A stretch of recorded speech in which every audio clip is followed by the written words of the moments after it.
be happy if I disturb Joshua. While he rests, I might as well see what Otto has to say.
see the pair that got hauled into Tyres?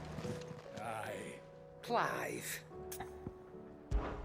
If you're gonna buy something, be quick about it.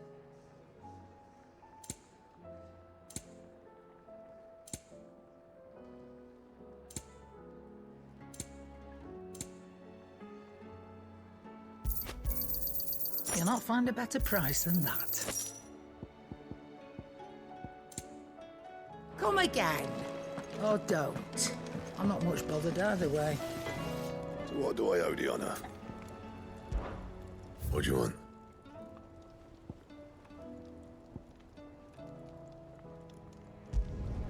Should last you a good while.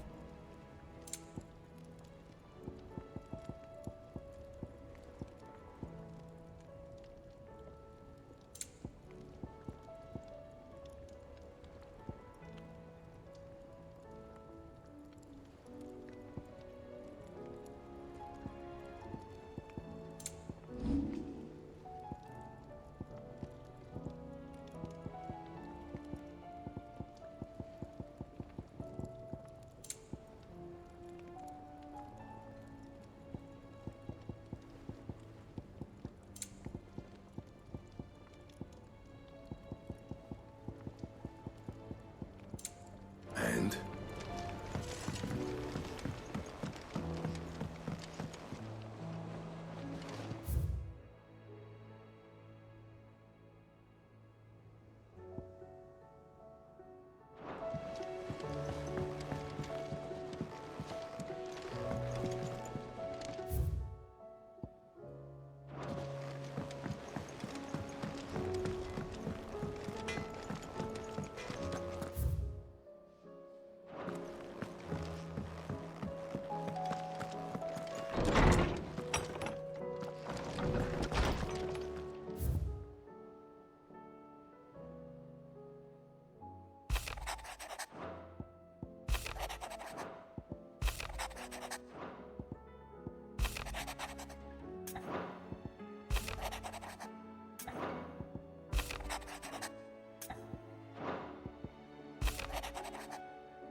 Did you see that? Tell me you saw that. There's talk of these skies driving You men making them mad. skies then? Otto, how fares the realm? The realm? Oh, she's just fine. As long as you look past the fat storms out at Mother Crystals and her skies are a roiling cesspit. And Gav? He's with your uncle in the Free Cities, helping Mid with her project. Sent an owl their way the moment the winds turned foul. Still waiting on a reply, though. Do you have any good news? Well, that depends on your definition of good. All right, fine. What do you suggest we do? Oh, no, I'm just a messenger. I leave the scheming to those more suited to the task. Could be that Lady Vivian and Old Holmes have their own thoughts on the current state of things. Could be that they don't. It certainly can't hurt to ask. I suppose not.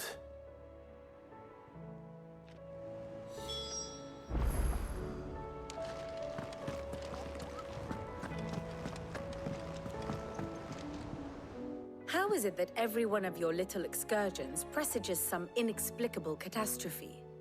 Not that you are to blame for the Dominion's fate. No one could have predicted the actions of the Crown Prince. I'm sorry I couldn't save your home. My countrymen are stronger than you think. A few toppled clock towers won't break their spirits. They'll be back on their feet in no time. I hope so.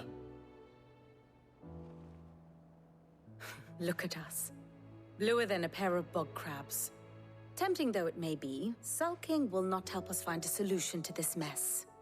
You believe there's one to be found? I don't know. But I am certain we're more likely to find it if we first examine the facts.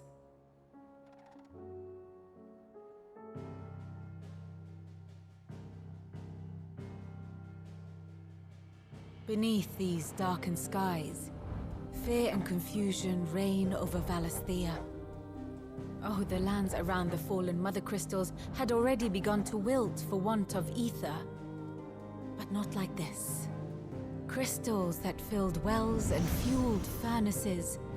Now nothing but pretty shards of rock. And those that hang from the people's necks cast nary a glimmer of light to keep the dark at bay. It is only a matter of time before the common folk convince themselves that the end of days is upon us.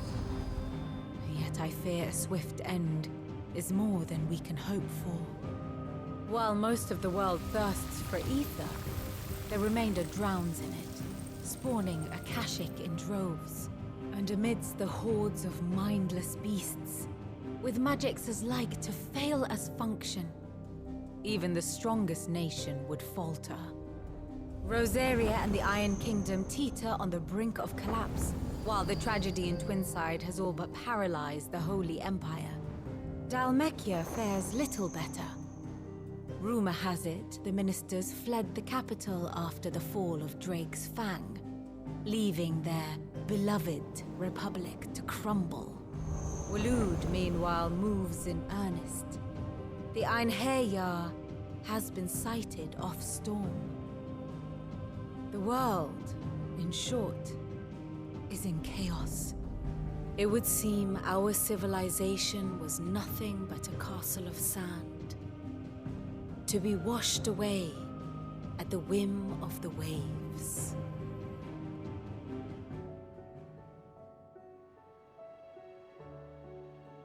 A castle of sand. Not my best flourish, but it seemed fitting. The reports I've received are considerably more blunt in their appraisal. Without the protection of their nations, it will fall to the people to defend themselves against those who would take what is theirs. Which is only ever going to end one way. Defending a farmhouse against a band of chocobo thieves is one thing, but pitchforks and palisades will do little to stall an army's advance. Should the King of Waloed deign to invade, there would be none to stop him. None but us.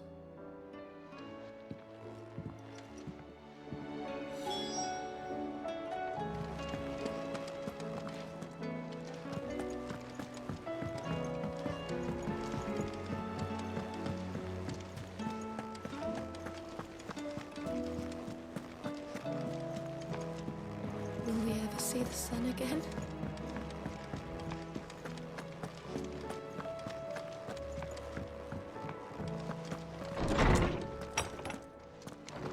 Is a storm coming, Sid?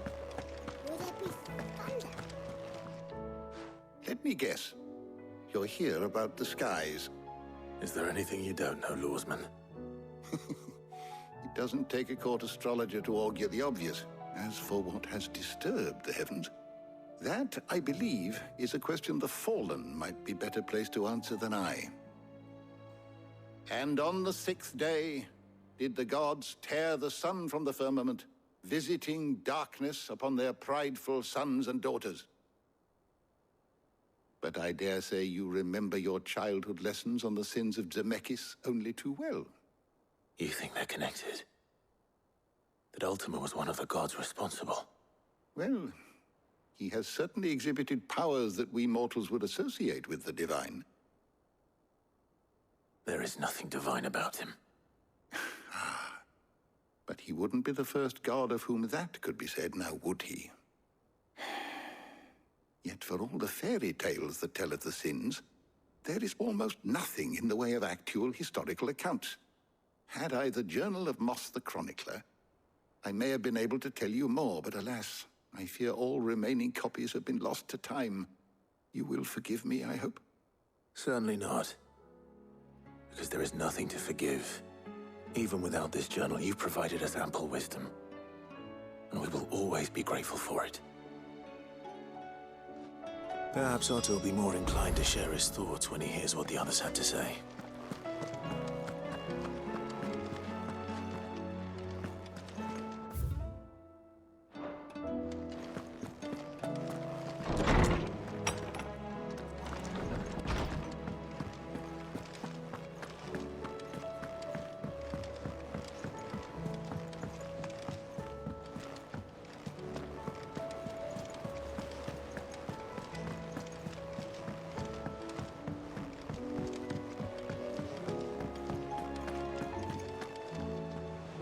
Clive, we have a problem.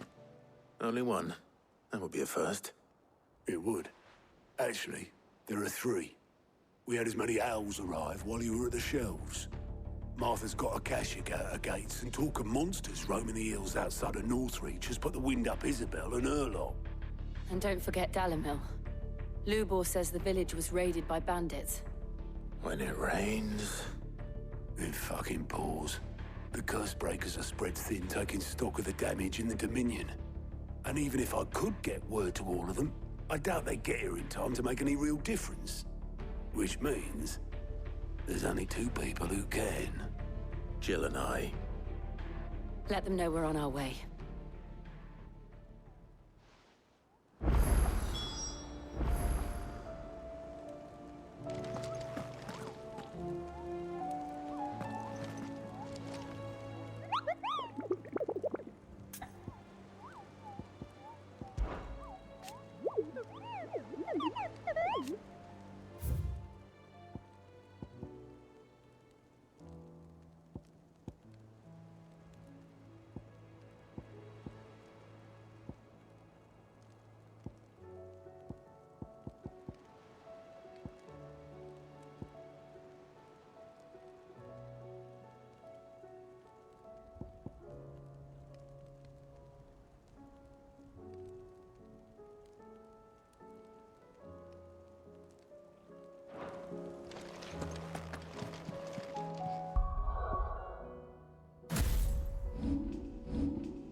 What's happened?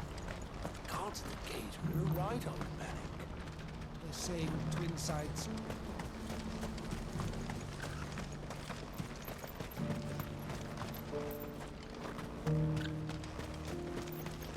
Do you have any fresh water?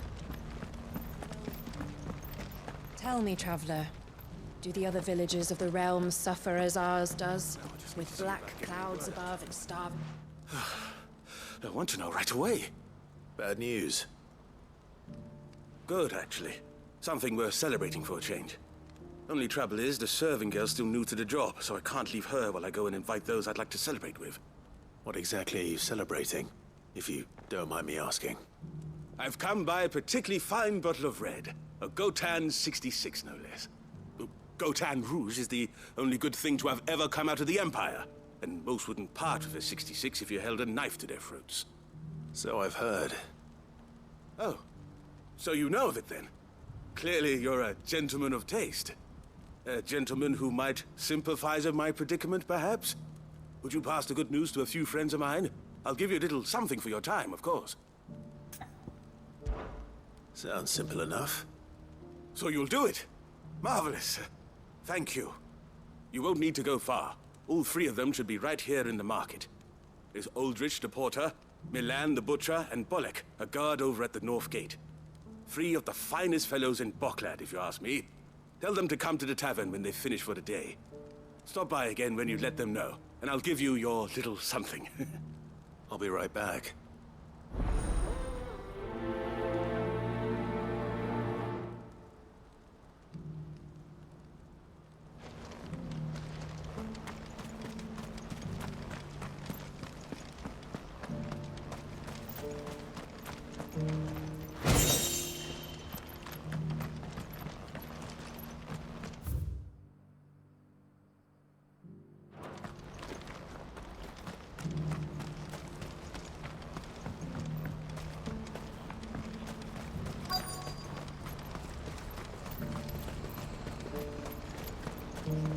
Pardon me, but would you happen to...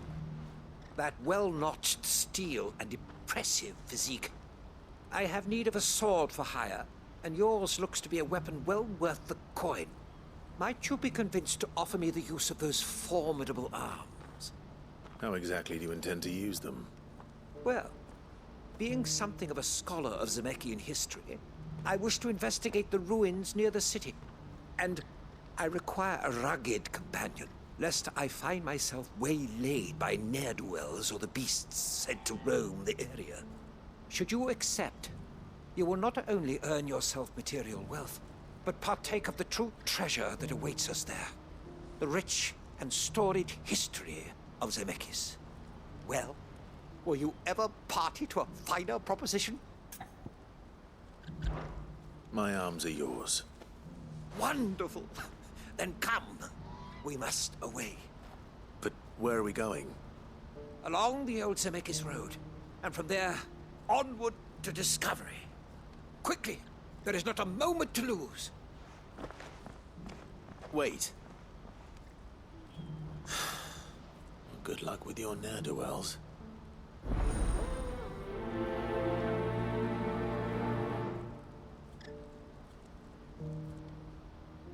I'd better make sure he doesn't get himself killed.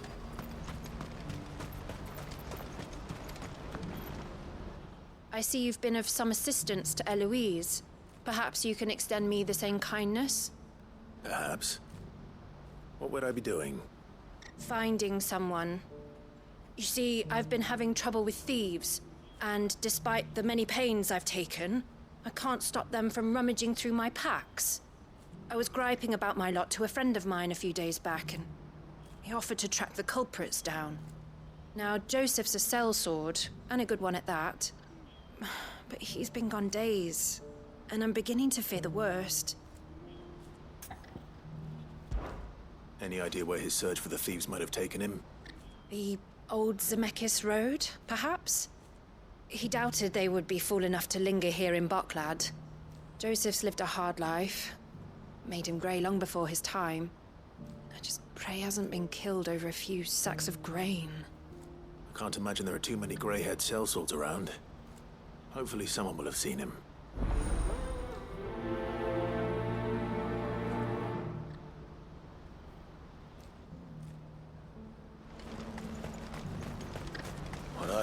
give for a hot meal?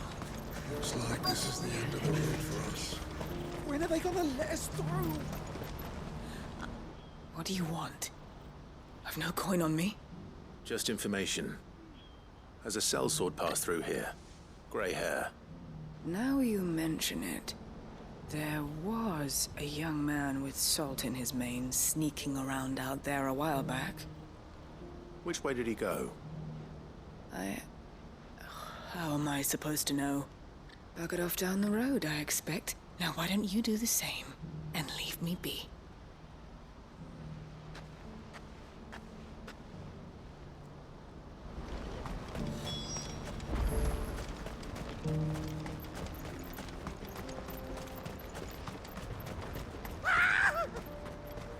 Why am I not surprised?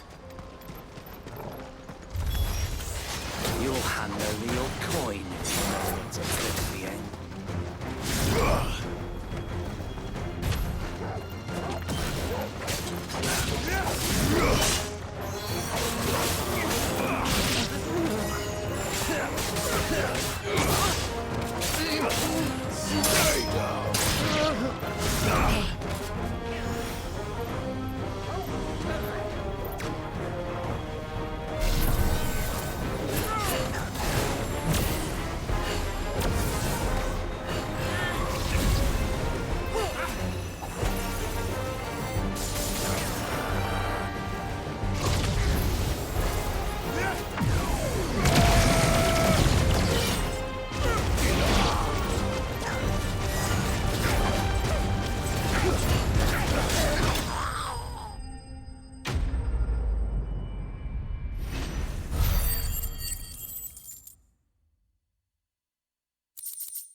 Are you hurt?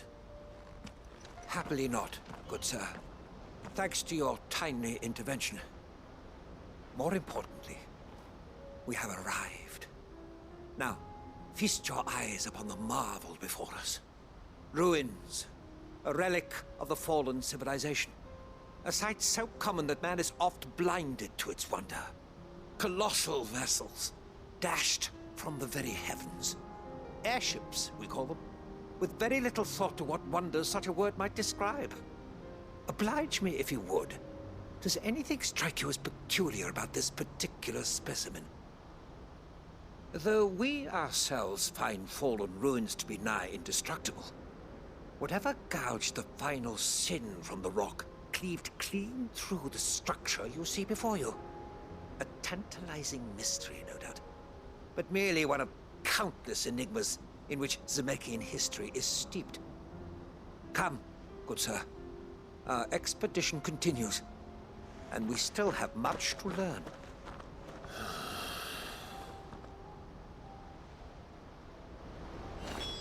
He's passionate. I'll give him that.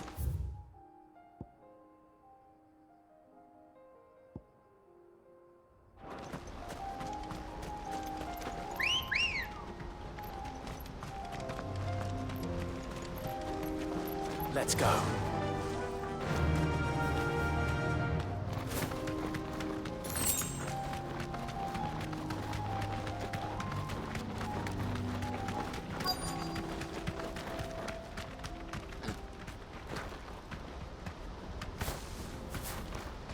Be safe.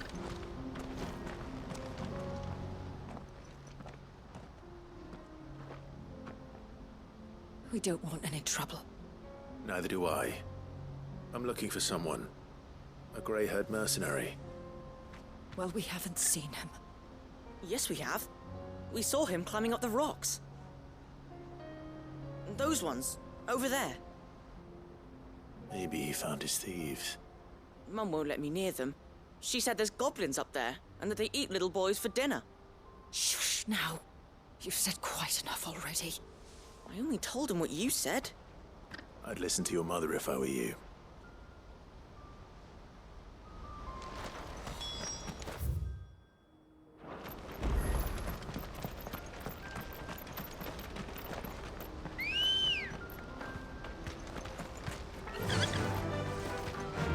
Fly, Ambrosia.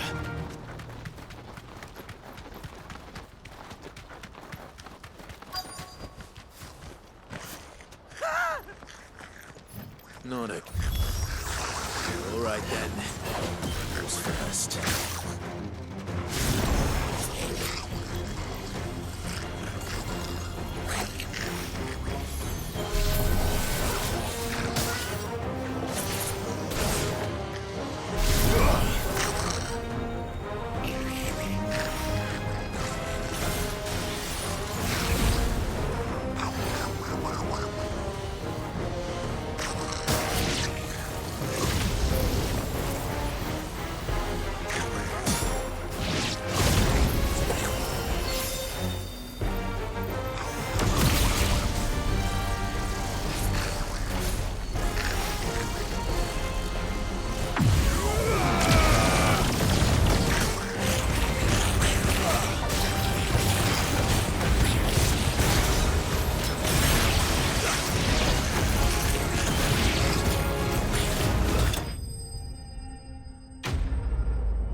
You're going to get yourself killed. Oh, that would not do. That would not do at all. Not when such majesty stretches out before us. Behold, the final sin in all its glory. As Moss tells us, a battle was fought here in ancient times. A battle of such ferocity that it tore a great crater in the very land upon which it was waged. In reaching for their holy sanctum, did man enrage the gods, and great was the vengeance that was rained down upon him. Alas, the full truth of the matter is lost to time, though I live in hope that I might see it discovered. But we must not dwell upon such things. There is more yet to see. Onward! History awaits!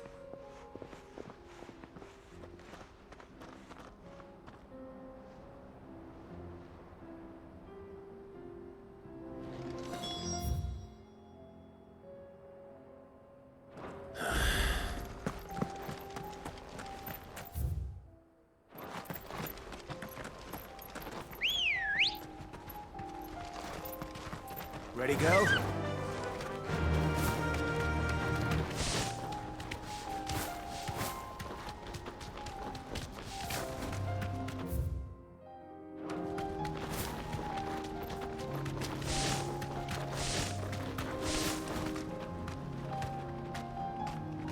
You deserve a rest. Did Joseph's thieves really lug their stolen wares all the way out here?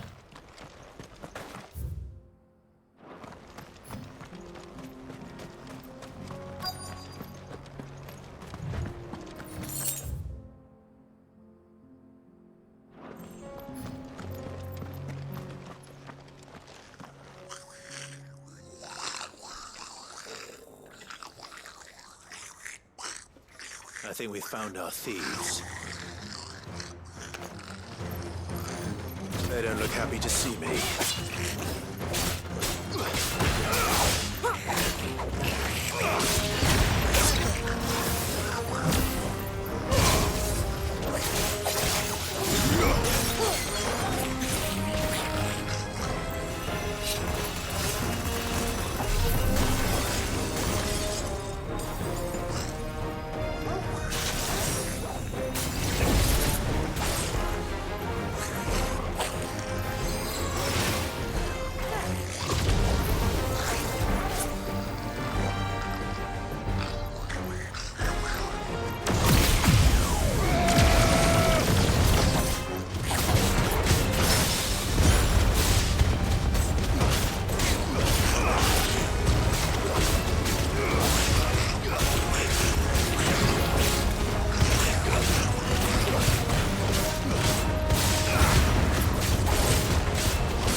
Let's get this over with.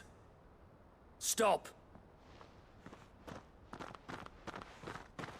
Don't kill him, he's just protecting his home. Joseph? So the boy was right. I don't know you. Your porter friend sent me to find you. She was worried you might have got yourself killed. Have I been gone that long? It wasn't hard finding the thieves. The problem was knowing what to do with them when I did. I take it things are more complicated than they appear.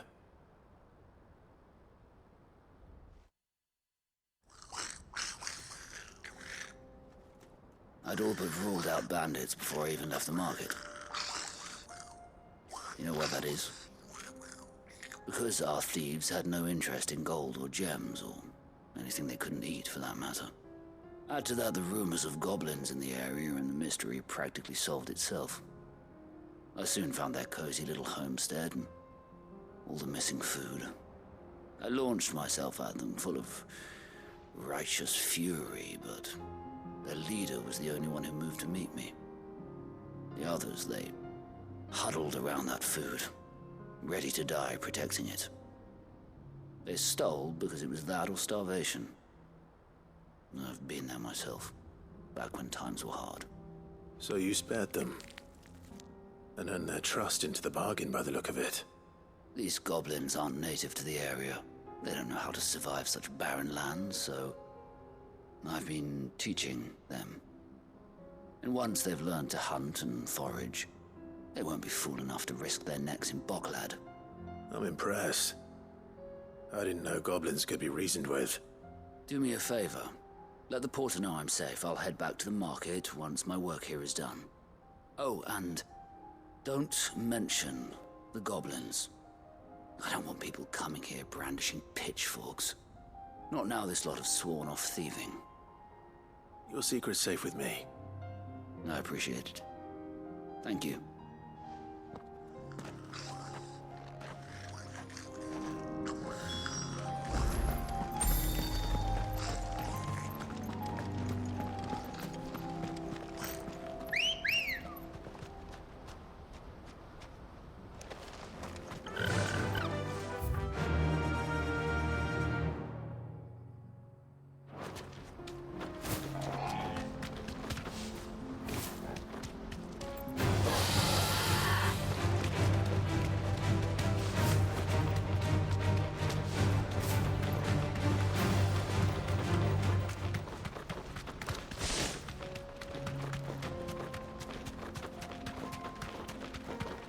That's better.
Still in one piece?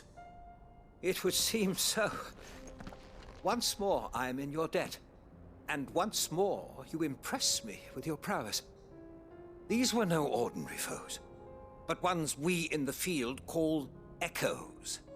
Though Moss the Chronicler concurs with the legends in attributing the fall of Zemeckis to a wrath wrought upon mankind by the gods, he offers little in the way of explanation. Could the ruins we see before us here, in all their elaborate beauty, perhaps suggest an answer? Could the construction of such miraculous edifices have been considered an encroachment upon the province of the divine? Alas, all is mere speculation. But one day, perhaps, I will learn the truth. Not if you keep running headfirst into trouble. You are right, of course. And not only have you plucked me repeatedly from the jaws of death, you have proven yourself a willing audience to my ramblings.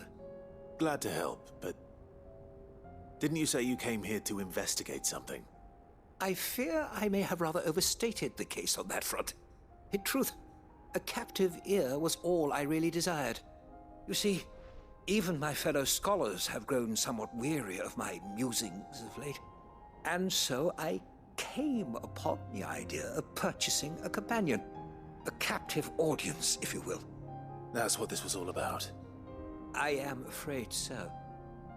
And now, my good man, it is high time we returned whence we came. Fine. Just don't go running off this time.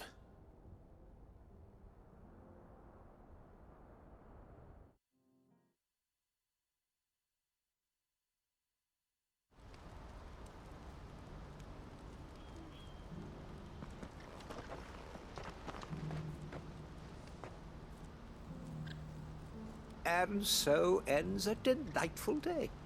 Here, your reward for humoring my selfish whims, plus a little extra for the trouble I have put you to.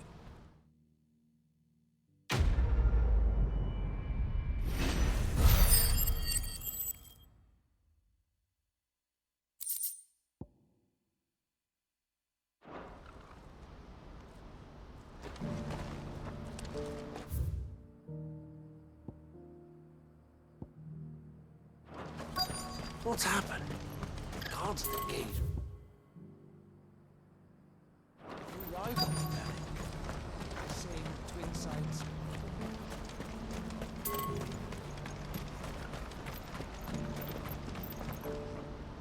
Joseph's fine.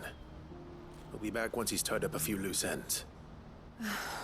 That's a weight off my shoulders. He certainly knows his business. He found your thieves all right. And I dare say they won't be coming back. A good man to have around, that Joseph. And if he says there'll be no more thieving, that's good enough for me. Thank you for putting my mind at ease. Here, for your troubles.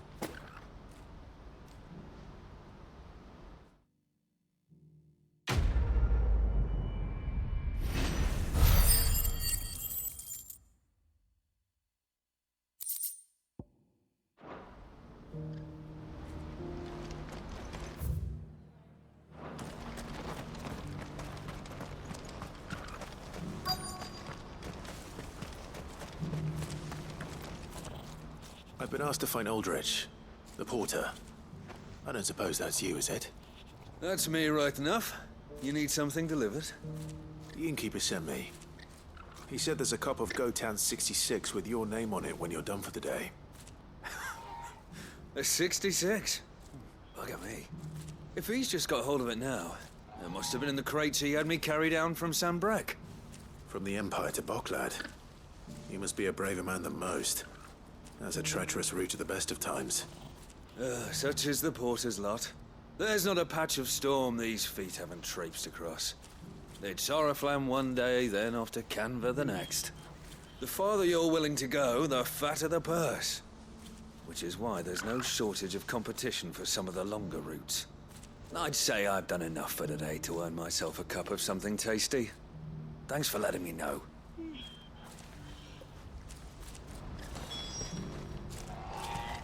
Who needs a porter when there's nowhere left to go?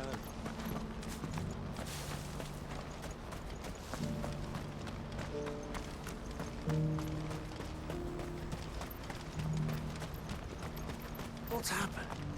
Guards at the gate. Please. Piece of fruit.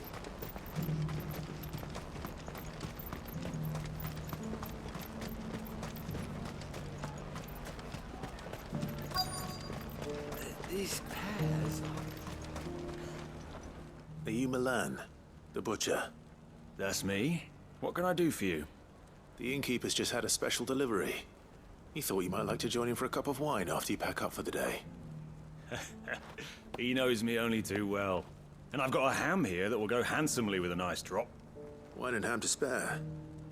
Bocklad clearly isn't suffering then. Comes with being the place everyone has to pass through to get to everywhere else. Those who travel the Crystal Road bring all manner of goods with them.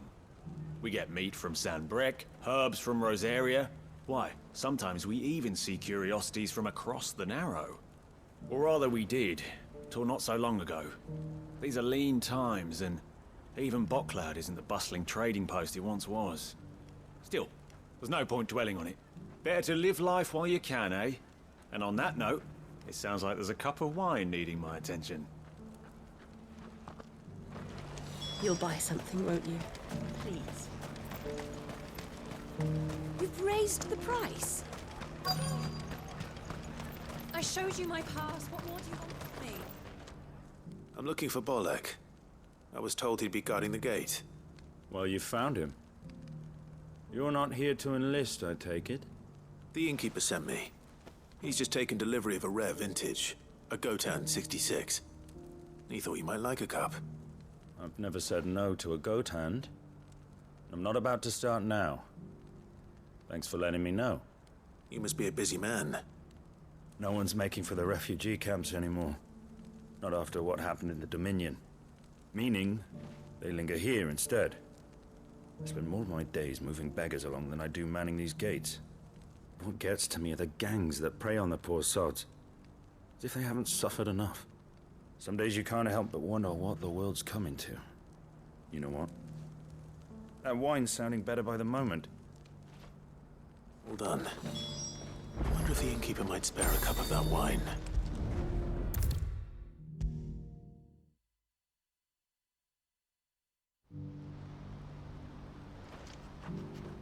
I spoke to your friends. They'll be along soon. That's fantastic news. Thank you kindly. It's been a while since we all sat down together. And the way I see it, that wine is as much theirs as it is my own. How so? Well, I wouldn't be serving anything but slops without Aldrich to go and fetch the good stuff for me. And then there's Milan, who always sends customers my way. And Bolek, an even-handed keeper of the peace, if ever there was one. Those three are the backbone of Bocklad. Lose any one of them, and the market would soon fall apart. And without the market, I wouldn't have a single customer. I'd say that's worth a bottle of 66, wouldn't you? And more besides. Everyone needs a shoulder to lean on. Be they world-weary innkeepers or brooding swordsmen. Right. I'd better prepare for my guest's arrival. I hear you had me carrying a bottle of Gotan 66. If I'd have known, I would have sold the thing and lived like a lord. I'll settle for a cup, though, if you're in a sharing mood. A Gotan 66. Just as well I had something special of my own set aside. The bottle between the four of us might not be enough to drown our sorrows, but it can't hurt. Here they are, the three pillars of Bocklad. Sit yourselves down, gentlemen. The woes of the world may be monstrous in many, but there's nothing like a few good friends to keep the misery at bay. Never a truer word spoken.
Fucking thieving bastards!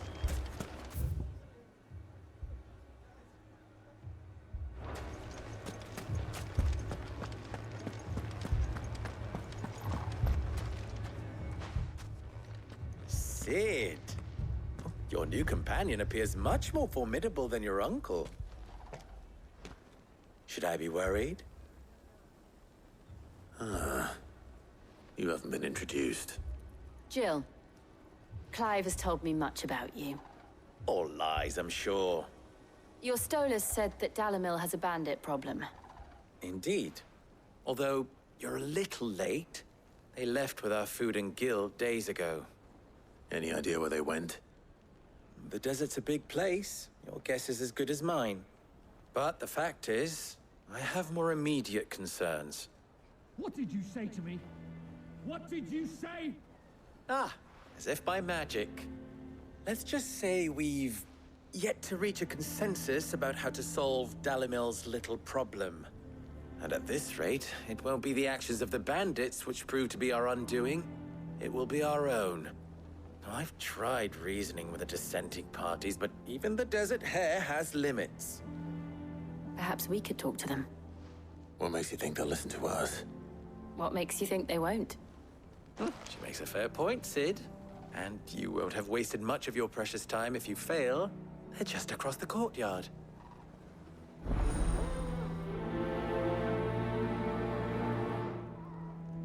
Suppose we just follow the shouting.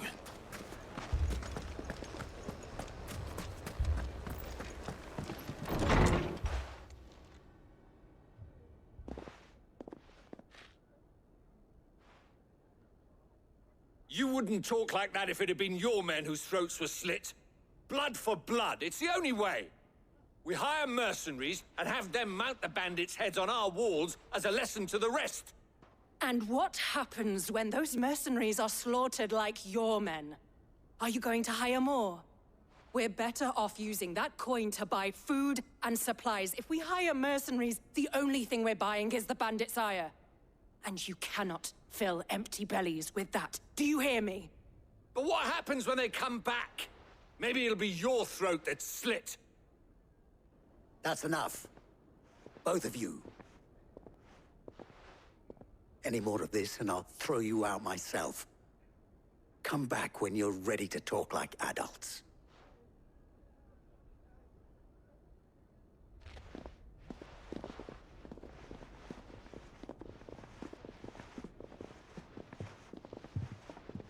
Victor. What's he doing here? Cid. And Lady Jill. What brings you here? I was about to ask you the same thing. Costness is in chaos, and the markets have all but ceased to operate. The Briar's Kiss here in Dalimil is the only place I can reliably obtain supplies. I was here to do just that when Master Lubor told me of his troubles. He thought I might be able to talk some sense into these fools. But if you're here, I suppose his patience must be waning. Who are those people? Those were the thorns in Lubor's side. And the reason this place might be headed the same way as Costness. It's these accursed skies. The darkness is enough to drive a man to madness. Or an entire city, for that matter. We're still working on the skies. But in the meantime, perhaps we can find a solution to Dalimil's problems. I hope so. For all our sakes.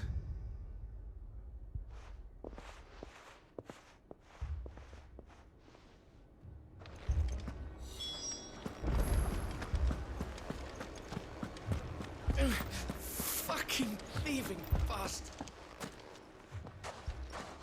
So, you see my predicament? What I saw was a room full of people who were angry and afraid. And with good reason by the sound of it. But if left to smolder, that anger and fear could set the entire town alight. My thoughts exactly. What to do? Both sides wish to protect their homes and livelihoods, if only they could agree on how. But as long as they are divided, we are vulnerable. And if there's one thing bandits like, it's an easy target. What would Sid the Outlaw suggest? Well, if it were my namesake, he'd let them choose for themselves, and be on hand to pick up the pieces when it all went wrong. That sounds like a recipe for disaster. A recipe for disaster is precisely what it is. But perhaps that realization would be enough to make them question the ingredients. While it's plain neither Conrad nor Natalie will countenance the other's proposal, it may still be possible to make them doubt their own before presenting them with a third option. And that would be? To pool our resources and save the city ourselves. Why fight each other when all that fear and anger can be directed at the bandits? It appears we have a plan of action. Victor, pay Conrad a visit. See if you can't convince him of his folly. I'll speak with Natalie. As you wish. Your faces are not well known in this town. That may prove useful. Don't worry, Victor and I will do most of the talking. You need only play along. Play along? What he means to say is yes.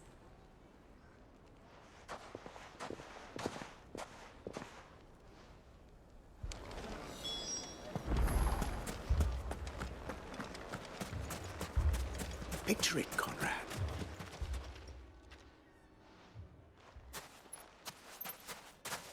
Ah, here she is. The Lady of the Spear herself. Conrad, may I introduce you to Jane, commander of the Red Wings, the oldest mercenary guild in the Free Cities. A pleasure, my lady.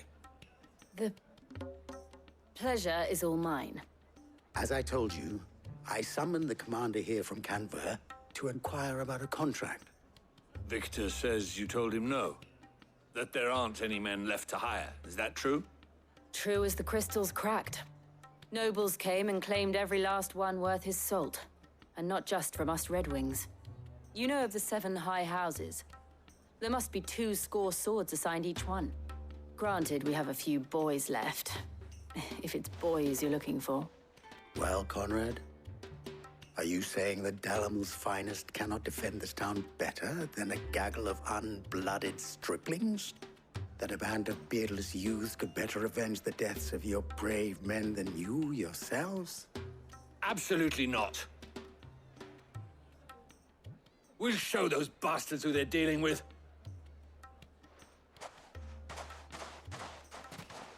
I can't believe that actually worked. Conrad's not what you call the brightest candle in the crypt. And there's a reason why I had you do the talking and not Sid. Well played, my lady.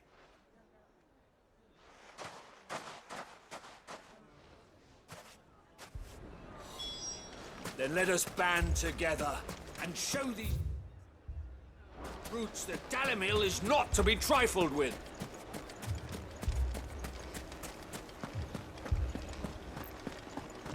Oh, I'm ruined. My shop.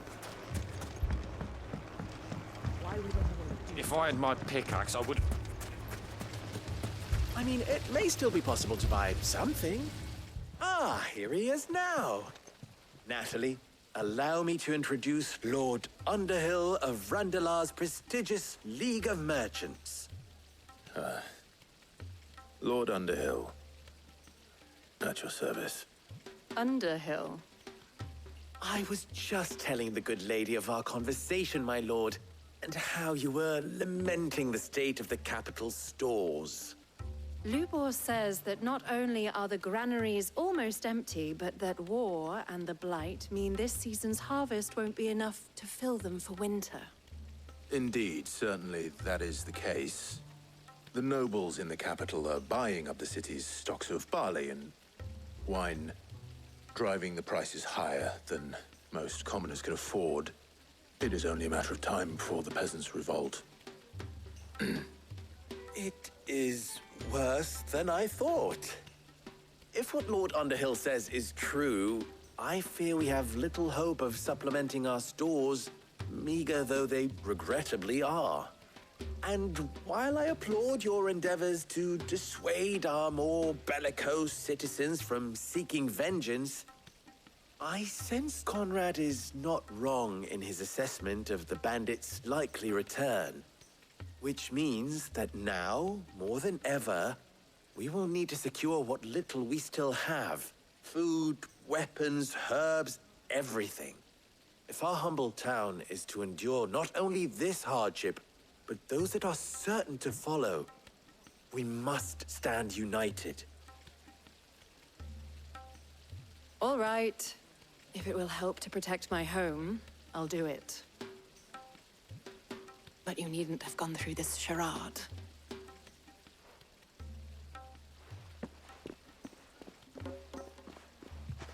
Thank you, Clive. Your performance was nothing if not workmanlike. She saw right through it. I didn't say it was good, merely that it produced the desired effect. Now, my scouts should be returning shortly. Meet me back at the Briar's Kiss, and we shall see what we face.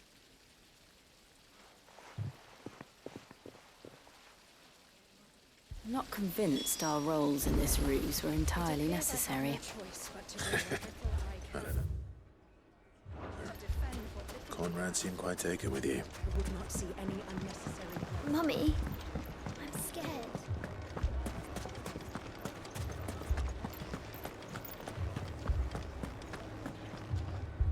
Good news, Sid.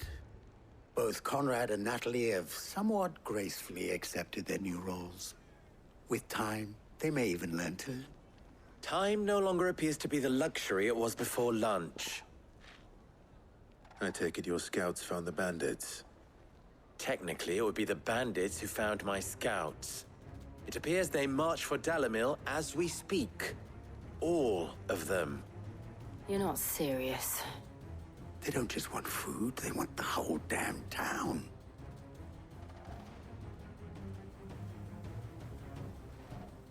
I have a favor to ask. I'm told the bandits march in two groups, one from the south and one from the desert, in a move doubtless intended to stretch our already gossamer-thin defenses. Very well. Jill and I will meet those from the desert. But what of the rest? The rest, my friend, the city shall fight. Together.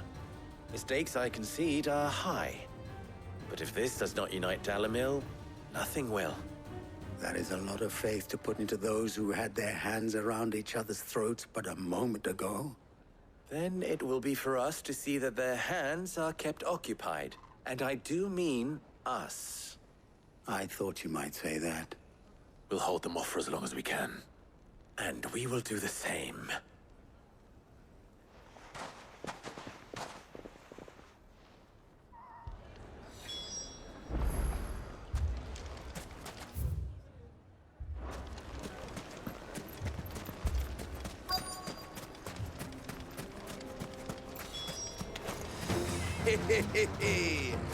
The womenfolk have come to welcome us. I'll take that one. He's all yours.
The townspeople.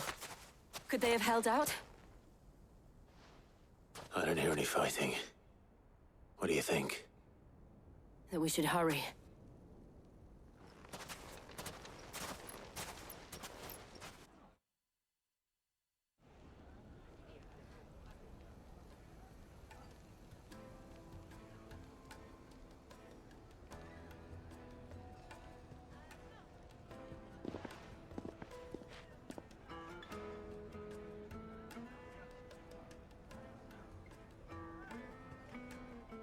Natalie, I owe you an apology. You did well out there. The inn would have been lost had you not held the line. Without you, there would have been no line to hold. You saved us, Conrad. You saved Dalimil. We all saved Dalimil.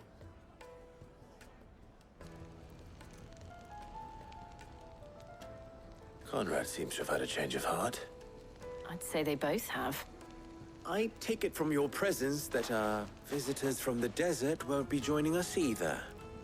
Pity. The plan worked, Sid. Granted, it only took an army of bloodthirsty bandits at our gate. Calm now, Victor. Why quibble over the details? We are united, and that is all that matters. As for you, Sid, you fight considerably better than you act. I'll take that as a compliment.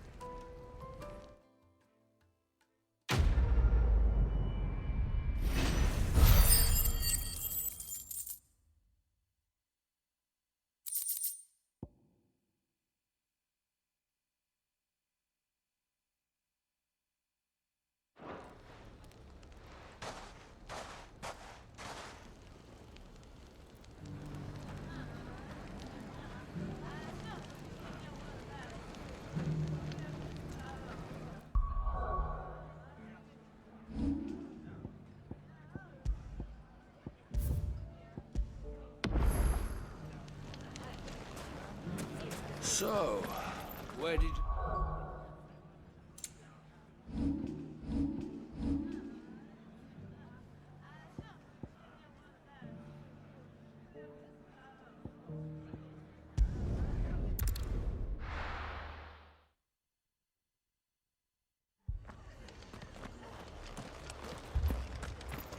This man's gonna die if we don't get him to a healer.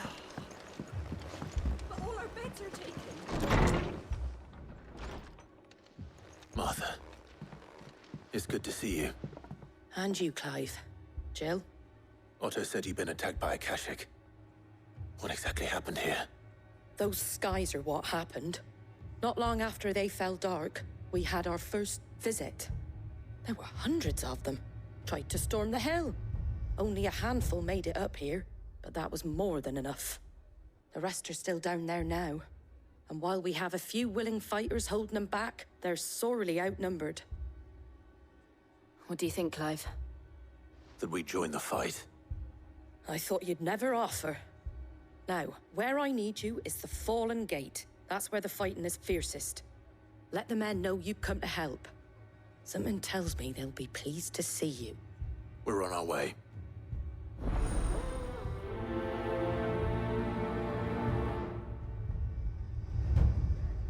Do you think there are as many as Martha says?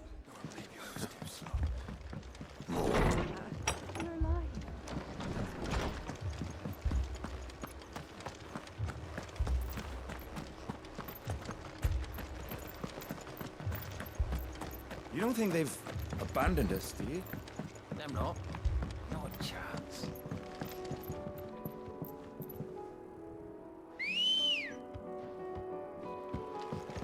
Come on.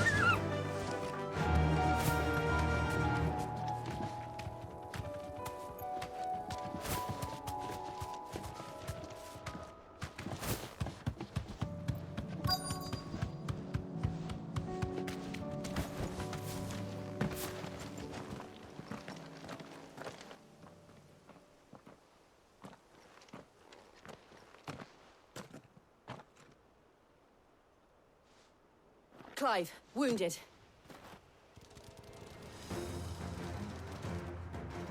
We deal with the Akashic first.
These men don't have the look of hired swords.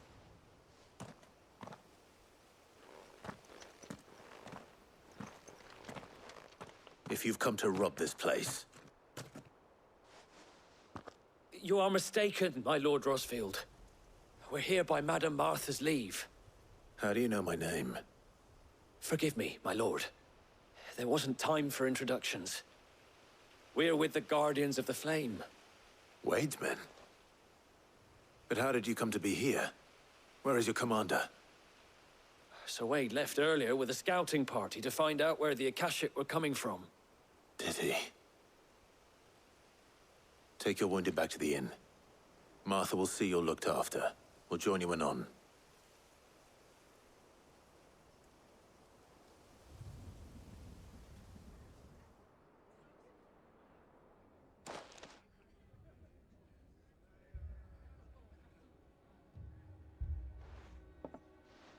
And to think you took them for thieves. A fine reward for holding off the horde, that is. When did Wade and his men arrive? Not long after Rosalith fell. The Guardians asked me to shelter some of them that had lost their homes. They were making ready to leave just as the skies turned, and we agreed it was best we stuck together. Martha! Trouble!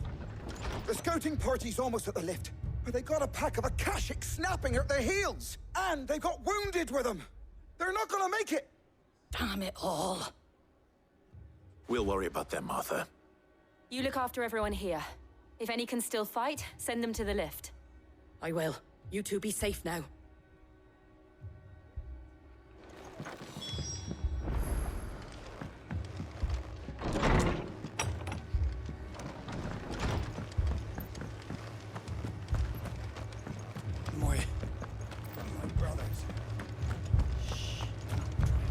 Mad dogs.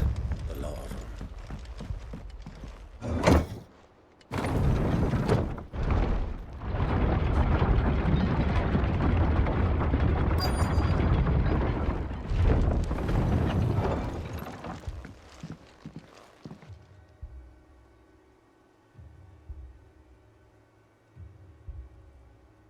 Squire, I need you to get those who can still walk up the lift to Martha's. But what about... I didn't ask, Oscar. Sir. Sir Wade. Lord Rosfield. If you aren't a sight for sore eyes. Martha seemed to think you might need some help. And by the looks of it... We thought we could sneak by them. But we didn't know there would be so many. How could we have? Behind you!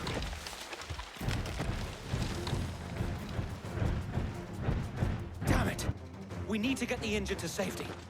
Do you think we can hold them off? We can certainly try. Are you with us, Sir Wade? Always.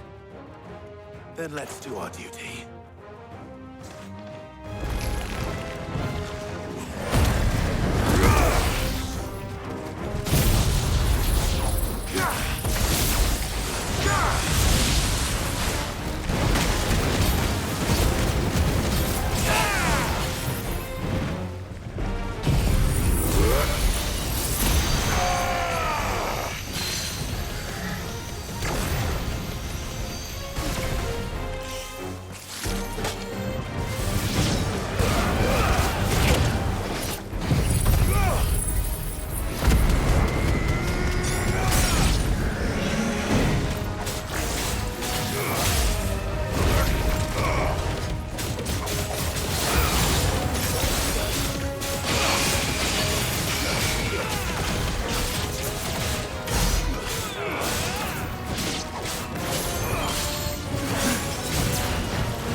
Is anyone hurt? I don't think so. And yet again, you've pulled me from the flames. It's just a pity I keep walking into them. You've never been one to shy away from danger, Sir Wade. Like any shield worthy of the name. I see you're all in one piece. Martha! Is something wrong? The lookout saw smoke coming from down Eastpool way. Too thick to be a hearth. A second horde. Feel like finishing the job? Always. Jill and I will make for Eastpool. You'll need to move the injured without us. Don't you worry about them. The moment my men are safe, I'll follow. Good luck.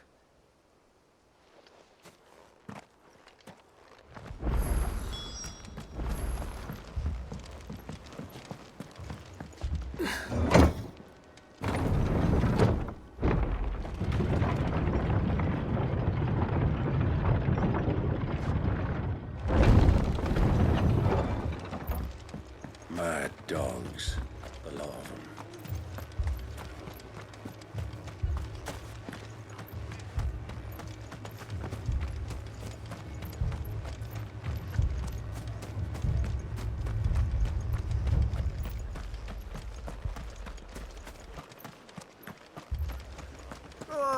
Just patch me up as quick as you can and get me back out there. My brothers need me.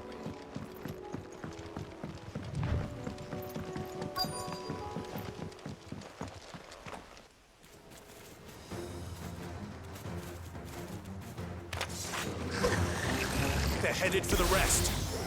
We have to slow them down. Martha and the others won't be ready.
Something's coming. Apologies, my lord. Did I miss anything? Only the first round, Sir Wade. Shall we?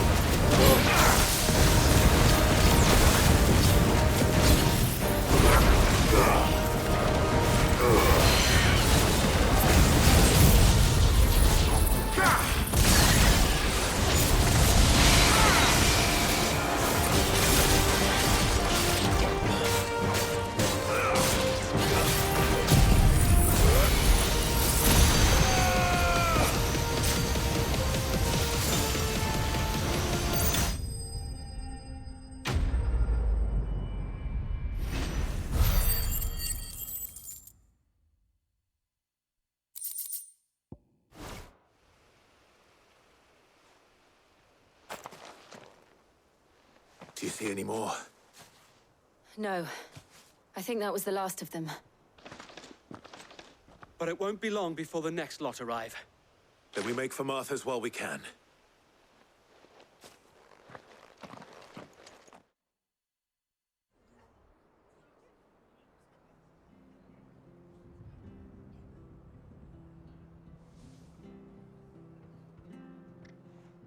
What did you find out there?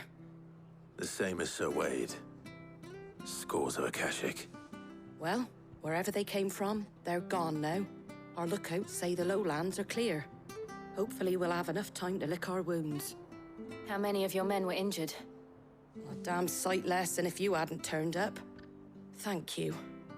It was a hard-fought victory. But as long as the skies remain dark, I fear the Akashic's numbers are only going to rise. It's not a matter of if the Horde will be back, but when.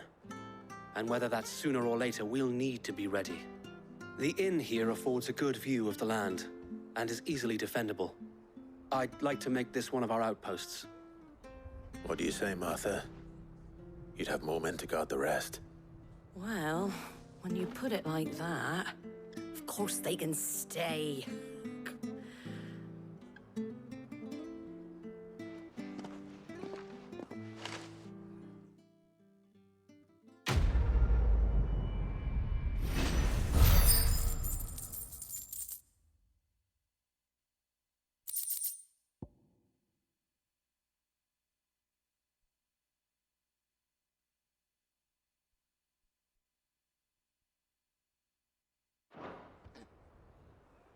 My lord, there's someone I'd like you to meet.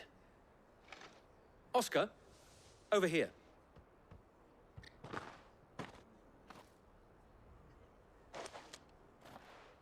It is an honor to make your acquaintance, Lord Rossfield. I am Oscar. Oscar of House Murdoch. Murdoch? I wasn't aware the Lord Commander had children. Oh, he didn't. But his brother, my father, did. I am Sir Rodney's nephew. Well, go on then. It's not for me to ask him. Yes, Sir Wade.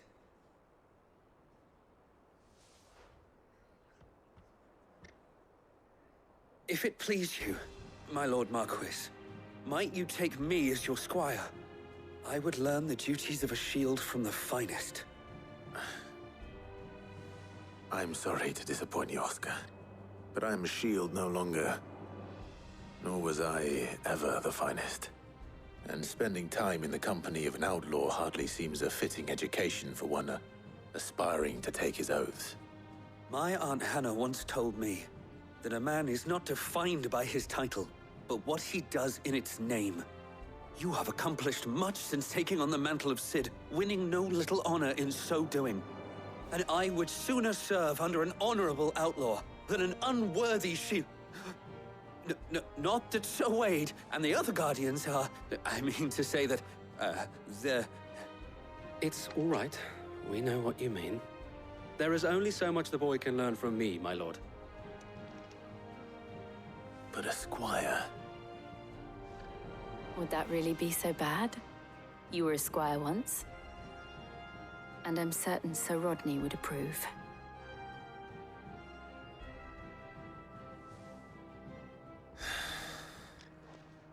Know that I'll show you as much leniency as your uncle showed me. I would not have it any other way.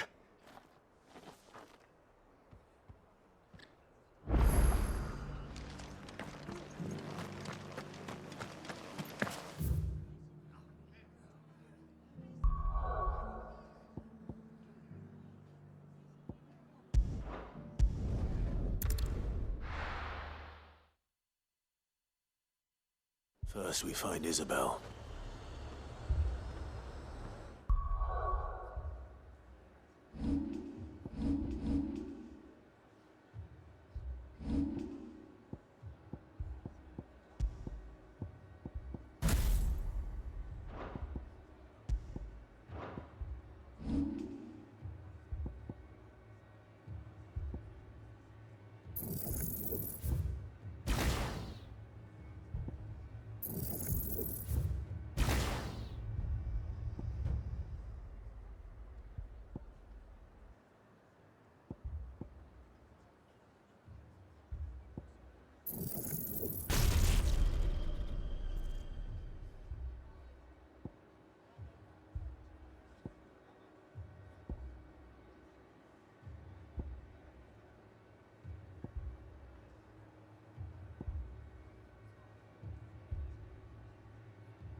Heard a bloke saying he saw ghosts on the far side of the wall.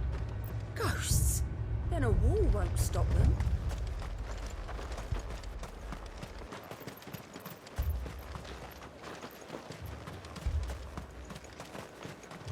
I saw it with my own eyes. The whole of Oriflamme under a flood. Then we're next.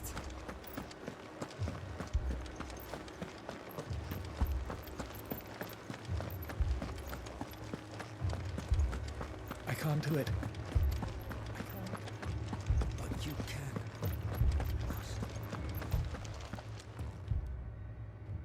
My lord. My lady. We received the dame's message. There have been sightings of strange creatures, I understand. With the blue eyes. Yes. Like a Kashik, but different. They've taken so many. I've lost count.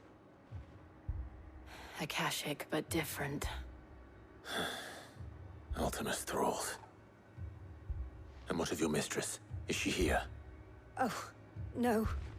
She went to the garrison to ask what they were planning on doing about all this. Then we'll look for her there.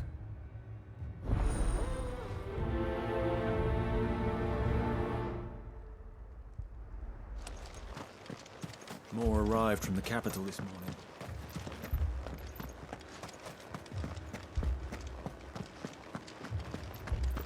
The two soldiers were carrying another. He didn't have any legs. What could do that to a man?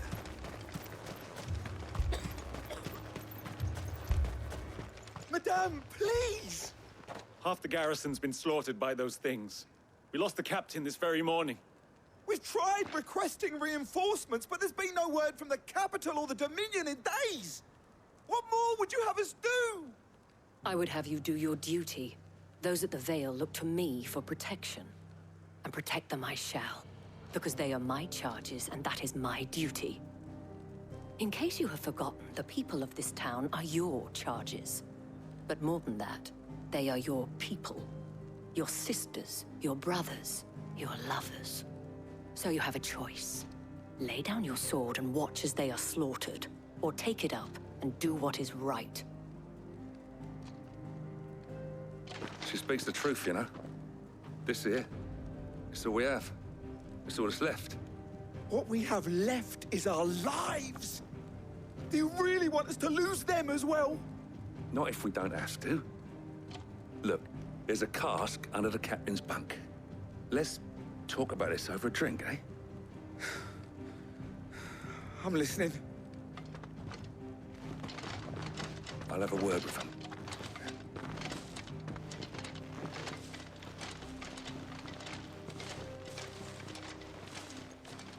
Ah, Clive. I didn't expect help to arrive so quickly. And sought to take matters into my own hands. It was a noble effort.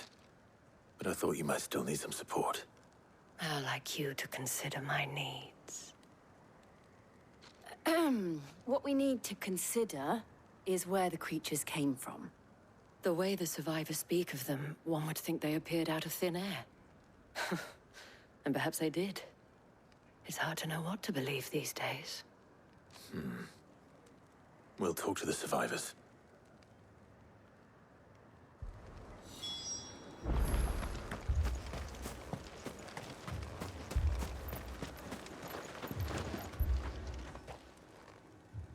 You're a pikeman, yes? What happened? I've got family in Moor. I heard the flood was spreading, so I went to see if they were all right. And a pack of them glowing things found me in the meadow. I ran for my life. I never did get to the village. Leave that to us. But my family... They're still in the capital. I'm sorry, darling. Did you see the creatures that attacked you? Creatures? Yeah, They came out of nowhere. They went for Joseph first, then me, and then they were just gone. Do you remember where you were? On the road from Oriflamme. We just passed Moor when... Where's my Joseph? It's all right. Just rest now. At least we have an idea of where the thralls might be now. We should head for more.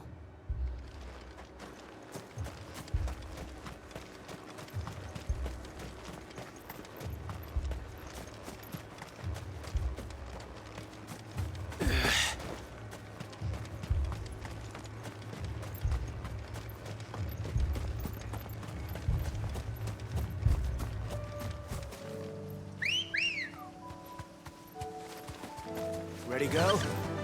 Faster!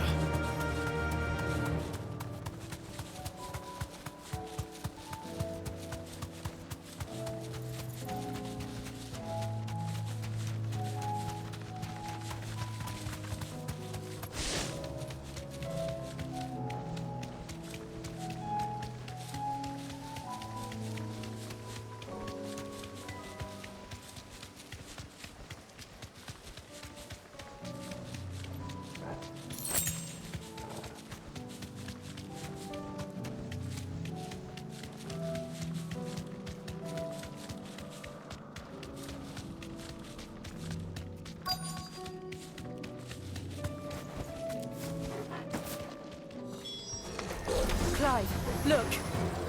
I see them. With me!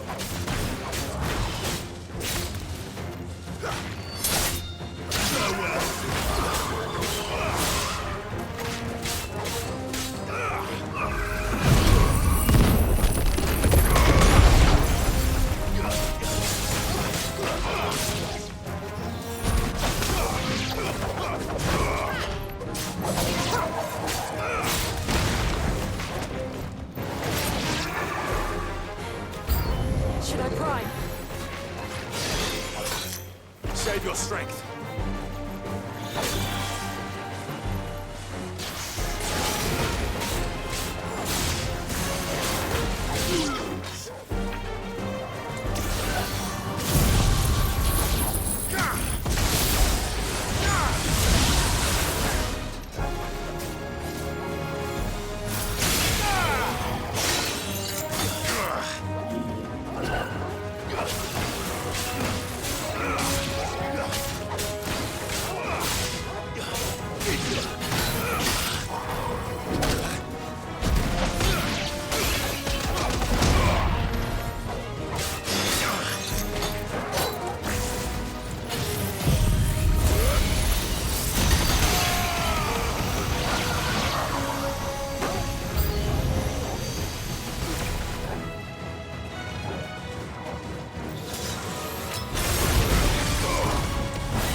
Do you think there are more? There are always more.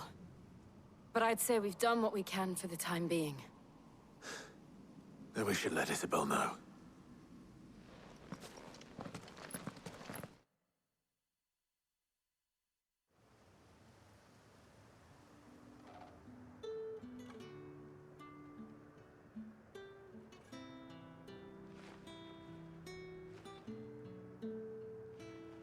You have the town's thanks. Don't thank us yet. There will be more. Many more. And you'll need to be ready for them. Oh, we shall. Isn't that right, Captain? Yes, milady. The garrison will be ready. Philippe here has convinced most of the men to remain at their posts. For now, at least. Hearing that the Dane would look kindly on any man who committed himself to the task certainly didn't hurt. It's not the most selfless of motives, I'll admit. But whatever it takes, eh? Now me, I never needed convincing. I became a soldier to protect the people I love. And the people I love include the ones standing before me. Handsome and chivalrous. Now, if you don't mind, I have sentries to post. Milady.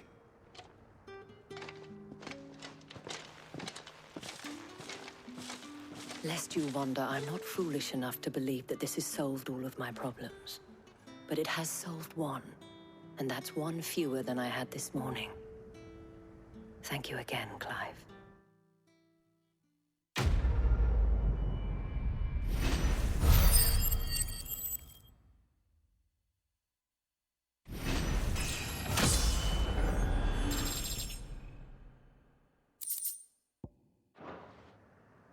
Our friends seem to have things under control.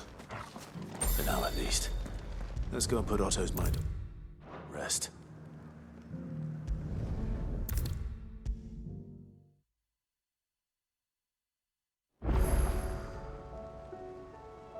Was wondering when you'd turn up. Had owls from all our friends thanking you for your timely intervention. How is it you always manage to arrive at just the right moment? Luck, I suppose. Any word on the rest of the realm? Let's see. Storm's still crying out for Mother Crystals. The nations are still in chaos. And the skies are still the color of a kick in the kidneys 2 days on. So... Right. Clive, we knew this was going to happen. Well, not the bleeding skies part, but you take my point. Now's not the time to second-guess yourself. Now's the time to visit the infirmary. Talia says your brother's awake. Thank you, Otto.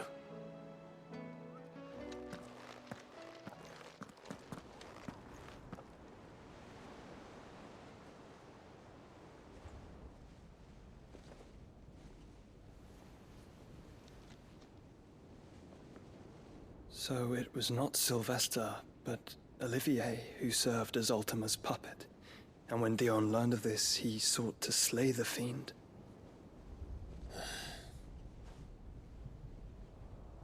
Only for his father to take the spear that would have freed him.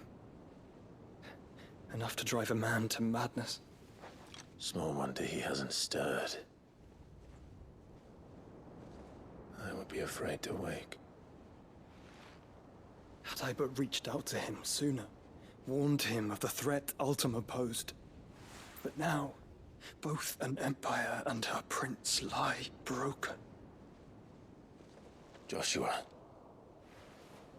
what do you know of Ultima?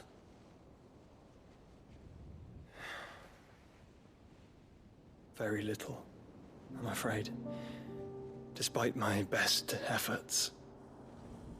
18 years ago, as I lay buried beneath the rubble of Phoenix Gate, 'twas not death who came for me, but another. And it was while in my rescuer's care, I first heard of Ultima. I've been chasing his shadow ever since. Ultima is driven by some deep, dark purpose, and for whatever reason, it would seem you are crucial to his designs. He will stop at nothing to have you, even if that means toppling an empire. But why me? What possible use could I be to such a creature? That is one of many answers that have eluded me. Yet, I am certain of this. It is not mere chance. You were chosen for a reason. All dominants carry within them the might of an icon.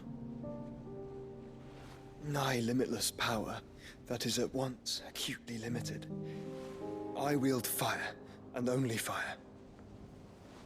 And I only ice. 8 wardens for 8 elements. But you, Clive. You are different. You're special. Your abilities begin with the flames of Ifrit. But they do not end there. The fact Ifrit can even exist goes against everything we thought we knew of dominance.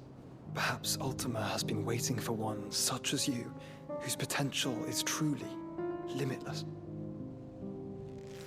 I've encountered that thing several times now. If it or he, as you say, needs me, why hasn't he claimed me as he did the boy? Were I to hazard a guess, I'd say the two of you are somehow incompatible. His mind not properly attuned to your body. His mind? Mind, awareness, spirit, call it what you wish. But I believe Ultima to be an embodiment of the concept. This is why I struggle and fail to contain him here inside me. I'm sorry. Inside you? With every setting sun, I feel my strength wane. And though the Phoenix's flames mend the prison I have made for Ultima, they do so at a cost. We must find a means to bring an end to him before I meet my own. What were you thinking? It was that or let him take Clive. And I've always had a soft spot for my brother. But that doesn't mean you should sacrifice yourself to save me.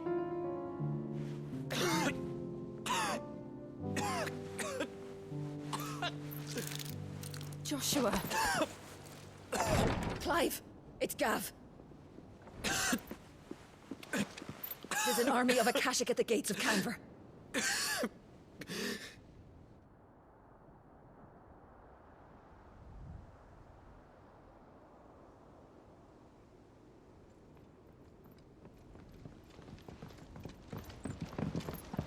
Well, what's the short of it? I thought Tyre told you. The capital of the Free Cities is under siege by an army of monstrosities. The City Guard are doing their best to stem the tide, but numbers ain't on their side. What of Lord Byron and Mid? Were they able to escape? No, but they're all right for now. They're hiding with Gav at midship. We have to get them out of there. And we shall. Otto, prepare a Stolas. Tell Gav to stay exactly where he is. Understood. Vivian, what's the swiftest route to the Free Cities? That sounds like a question for the map. Look here. This road, through Tabor, should provide the least trouble. Good. What a coincidence. Tabor is exactly where I'm bound. Joshua, bed is where you should be bound. You don't think I told him the exact same thing? Were Tyre not such a talented healer, I would surely have been inclined to agree. But, thanks to her ministrations, I feel I may safely rejoin my attendant, who was to wait for me in Tabor if we became separated. All right, we travel together. Clive! If he stays close to me, he'll be fine. Thank you, brother. I'll look after him.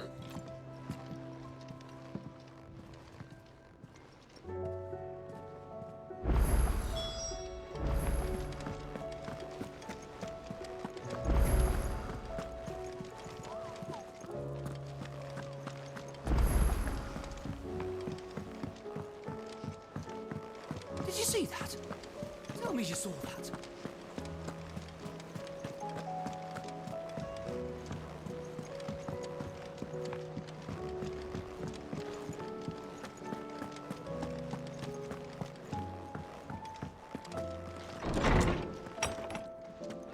Is a storm coming, Sid? Will there be... Sid, perhaps you can help me solve a mystery. I can certainly try. Who's gone missing this time? It's not who, but what. mid-scales, the ones she made for her workshop. I borrowed them to teach the little ones about weight, and shortly after the lesson, well, they vanished. My first thought was that they'd taken them off somewhere to play, but when I asked, they swore they had nothing to do with their having disappeared. Which almost certainly means they had everything to do with it. Perhaps a visit from Sid will jog their memories. I think it just might. Thank you. I don't like to imagine that my pupils would lie to me. But if they have, I'll have no choice but to discipline them accordingly. They were in the atrium when I last saw them, as always.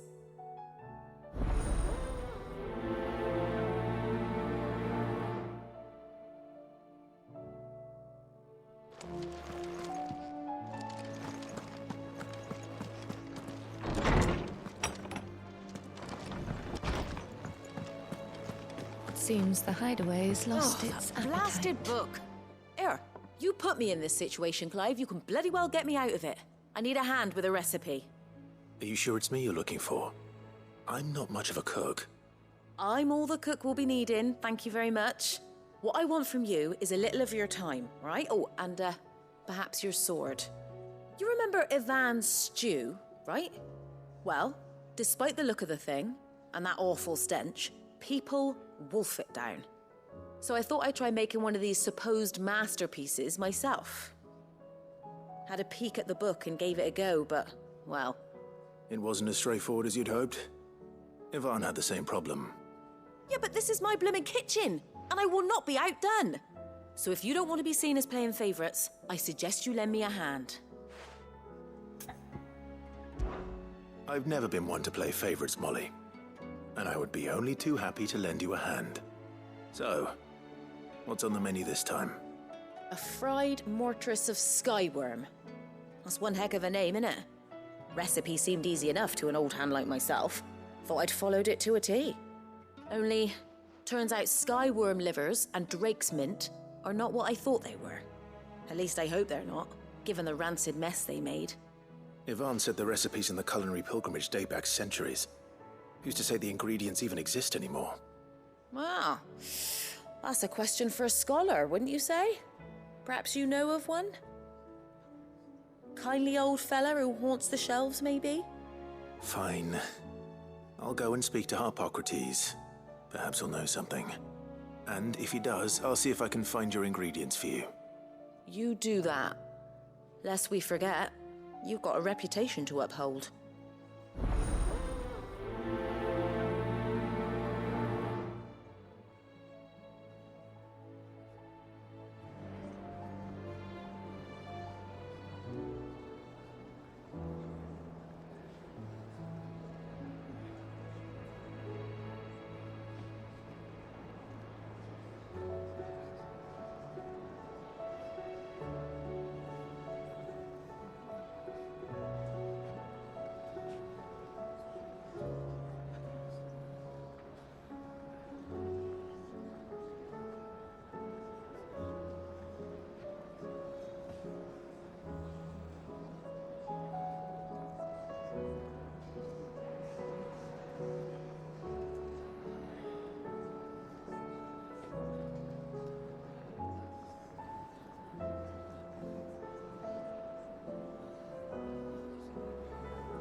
Seems the hideaway's lost its appetite.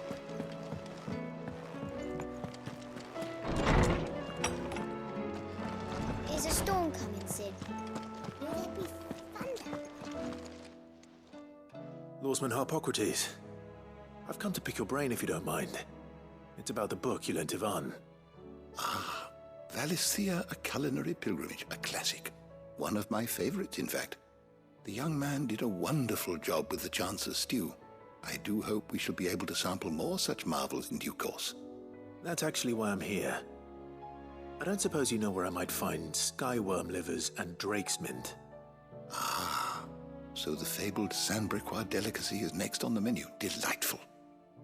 The descriptions of fried mortress never fail to make my mouth water. Now, skyworm is a somewhat antiquated name for the wyvern, their ground livers being the paste from which the mortress is made. Dragon livers? How very Sambraquois. One would have thought the disciples of Bahamut would have a touch more reverence for their icon's brethren, but apparently not. I believe the specific dragon the recipe demands is the blueback wyvern, said to be the very color of the sea beside which it resides. So we know where to look for our liver. But what about the drake's mint? Saint's bonnet in contemporary parlance, a herb which grows along the North Reach coast.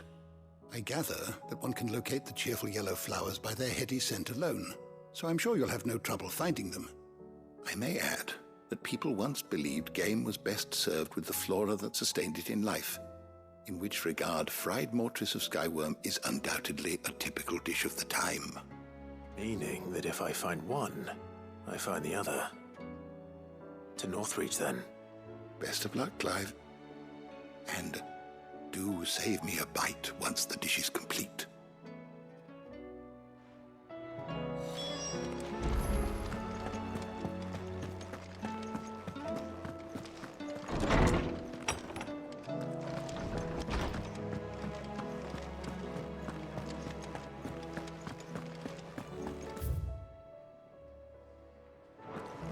Did you see the pair that got hauled into tires? Aye. All their fancy silks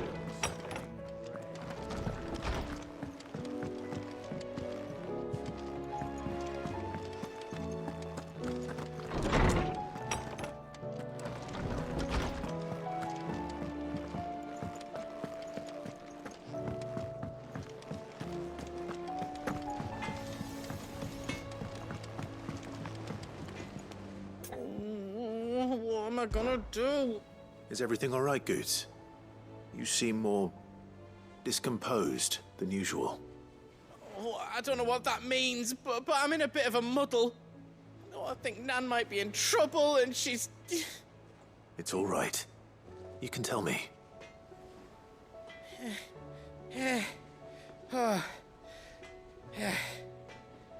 There was a trader came by.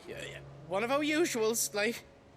Said he'd heard some rotten rumours about her down Dalimil Way. Folk are saying she's been selling to bandits and cutthroats and that.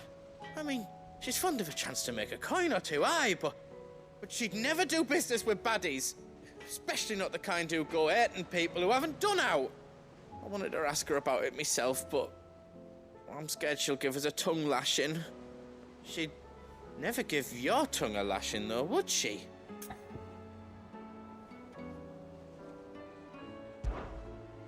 Don't worry. I'll speak to her. Oh, thanks, Clive. You'll let me know what she says, won't you? Of course. I'm sure it's all just a misunderstanding.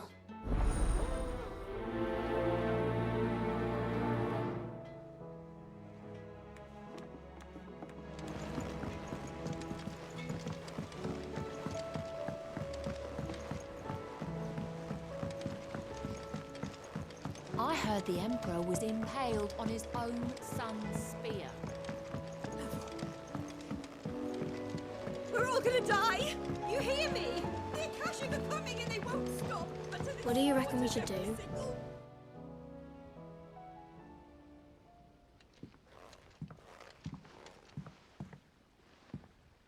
Sid! Hard at your studies, I see.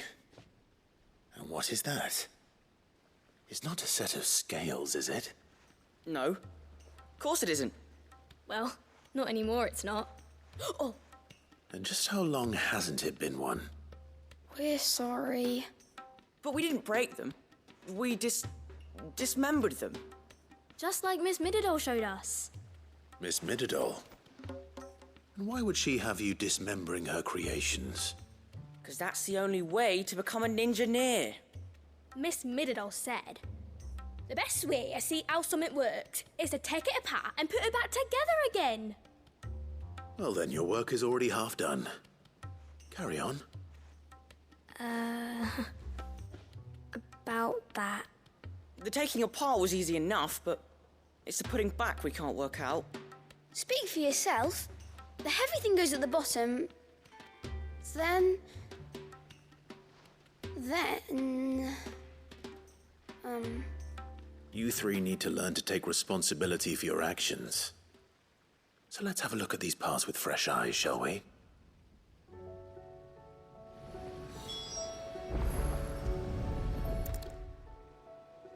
All right. Everything here was once part of Miss Midadol's scales. Every piece has its own role to play, and each is just as important as the others. If even one of them is missing, the scales won't work. So let's think about what those roles might be. You already know one of the pieces, the body. Its role is to support everything else. But what of the others?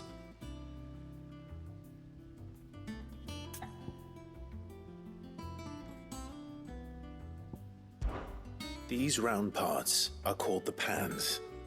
You all know what a pan is, don't you? I do. Molly uses them in the kitchens to fry bangers. But these aren't for frying bangers, you idiot. They're for weighing stuff. But what if I wanted to weigh Goots? I don't think he'd fit on that little thing. Probably not. What are the chains for? Holding the pans up? Well spotted.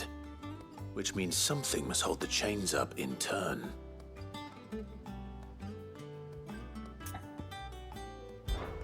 This is called the arm. Why do you suppose that is?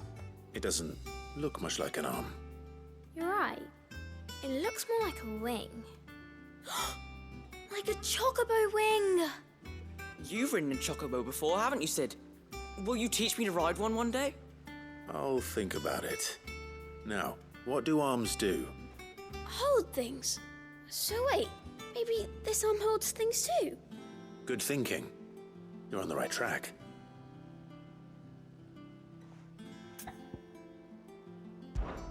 This tiny piece is what's called a cogwheel, or gear. Have you ever seen one before? I have. Miss Midadol's dungeon is full of them. Most are on the floor. She puts them in all her inventions. They spin round and round and round and round and... That's right. They're very useful when you want to make things move. Do you remember if there was anything on the scales that moved? I remember the arm moved when I tried weighing an apple. And then somebody ate it. Not my fault. You shouldn't have tried weighing it before lunch. We know what part's supposed to move and how it's supposed to move. So, let's put the pieces together first, see what doesn't move, and then stick the cogwheel to that. Not a bad idea. You see? It's not so difficult. So, now that we've taken stock of the parts and learned what they do, what do you think? I think we've got it. Then here's what we'll do. You tell me what goes where, and I'll put the scales together. Well, obviously you need to start with the body. All the other pieces fit onto it, don't they? And the arms go on the body, just like real arms. Or wings, if you're a chocobo. And then the arms hold the pans by the chains. Very good. Let's see if that works. Ah, all finished.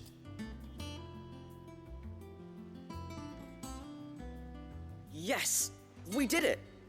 Well, with Sid's help. Oh, I just put the pieces together.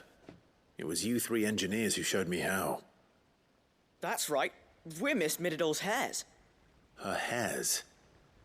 Yeah, hares for the future.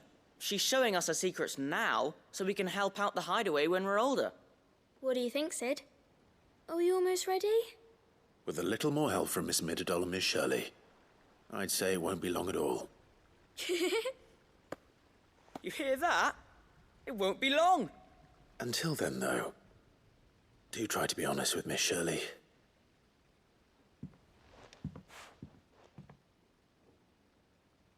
Hey, look! We never used the cogwheel. You don't think Sid forgot about it, do you?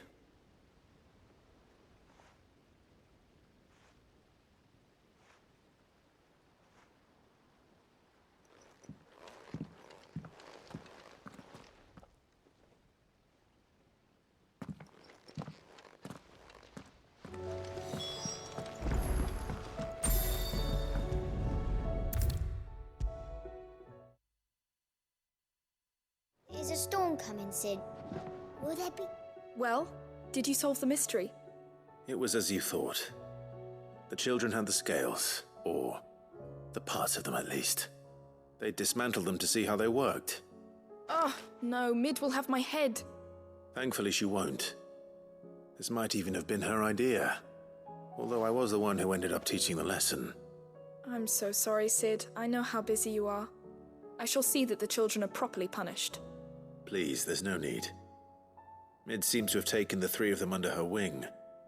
She's even calling them her heirs. She'd have them follow in her footsteps. And her father's. I see. Sid, do you know why Mid has been spending so much time at the Hideaway of late? She told me it was because her studies have been interrupted by events in Canva. Is that not true? No, it isn't. The university offered her a commission. In exchange for full tuition, room and board, they asked her to oversee the design of several new war engines. To anyone else it would be an opportunity, but to Mid, who lost both her parents to war, it was a bitter pill. One she was none too keen to swallow. But that should come as no surprise. She's only ever cared about bringing people hope. The very last thing war can be said to do. Which explains her heirs. She's working to give them a better life. And so should I. What's the odd engineering lesson? Ah, you've given them far more than that. And I'm sure they're very grateful.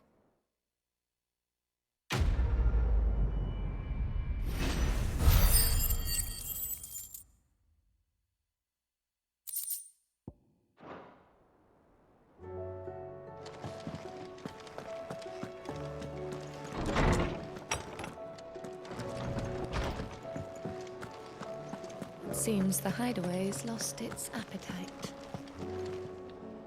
Lady Karen. How's business? Not nearly as foul as the weather. You're doing good trade then? Both in and out of the Hideaway?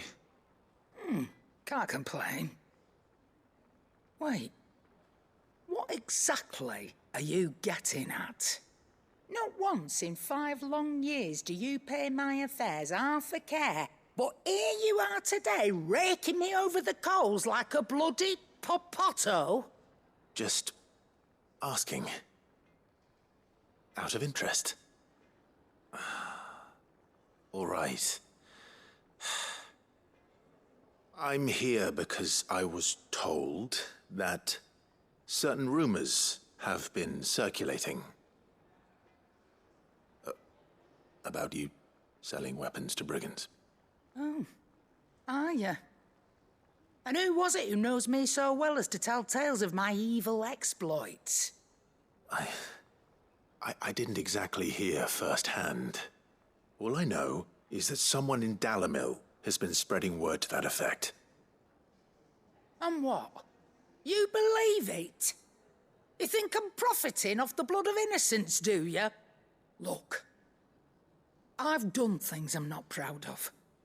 Might be there were a time when I turned a blind eye to the wretchedness of the world so I could line my pocket. But that woman is no more. And you'd know that if you'd ever paid the slightest bit of notice.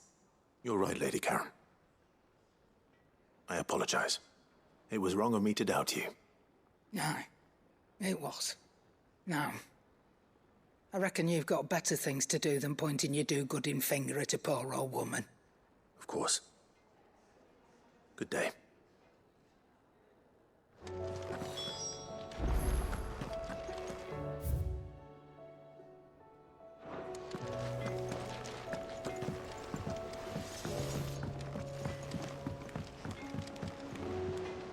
I spoke with Lady Karen. What did she say? That the rumors were unfounded, and that I was a fool for thinking they might hold any truth, along with some other things that made her feelings clear. And while it sounds like she may have done things she regretted in her past, she says those days are behind her. Oh, well, that's good. I knew Nan wasn't caught up in out bad. But why would people say she was? What did she ever do to them? It's not right. No, it's not. But people do things for all sorts of reasons. Perhaps we'll never know. Well, I'm going to find out. That trader, he said they were all talking about her in Dalimil. So that's where I'm going. I'll find someone who'll tell me, you'll see. Are you sure that's wise? Whoever's spreading these rumors means Karen ill. Oh, right. But that's why you'll be coming with me, isn't it, Clive? I suppose it is.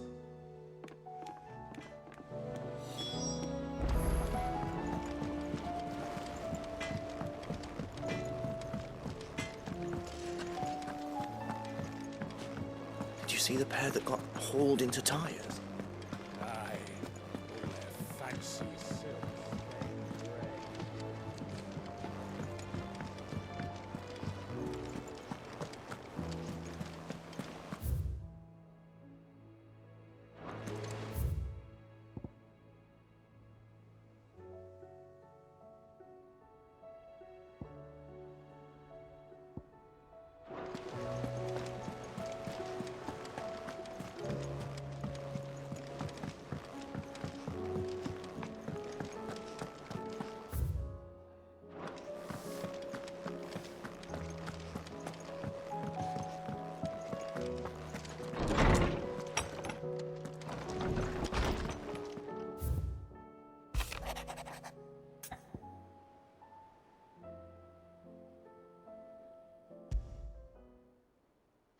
Rutherford. Wasn't that the name of my uncle's manservant? Why would he be at Martha's Rest?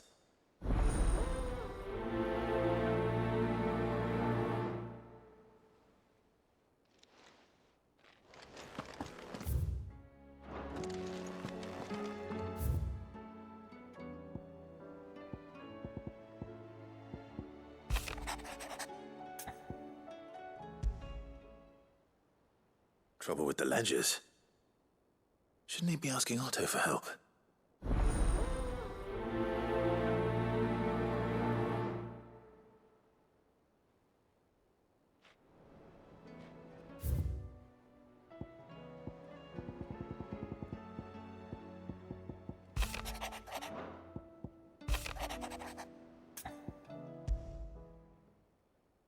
What could be wrong with Torgor? He seemed well enough when I last saw him.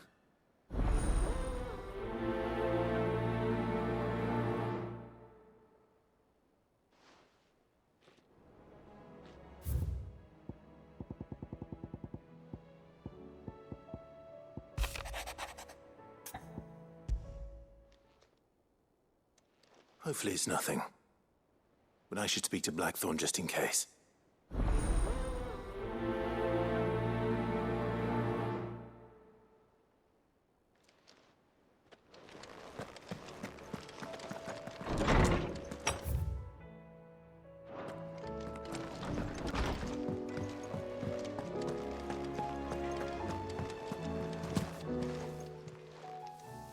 I got your note. You think something's wrong with Torgor? So you can read. Congratulations. But I didn't say I were wrong with him. I said something weren't right. He's not been eating me treats. He used to love cracking the bones from Molly's boiled brown, but now he won't so much as look at them. Didn't like him. Which is why I'm of a mind that his mind's on something else. You've not been working him too hard, have you? No harder than usual. Is that it, boy? Do you need a rest? What was it you said he was? A frost wolf? That's what the lawsman seems to think. Then maybe this all has something to do with whatever it is that's woken inside him. I suppose things have been different since Rosalith. Perhaps Hippocrates knows something. Instead of everything, you mean? Perhaps.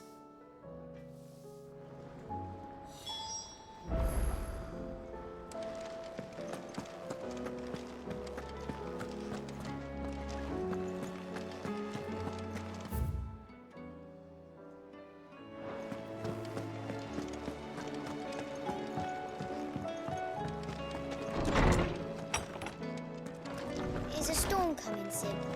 Will there be thunder? Lawsman, I need to ask you about Torgal. Something's not right with him. He isn't ill, is he? I don't think so. But according to Lady Karen, he seems to have lost his appetite, which is certainly a new development.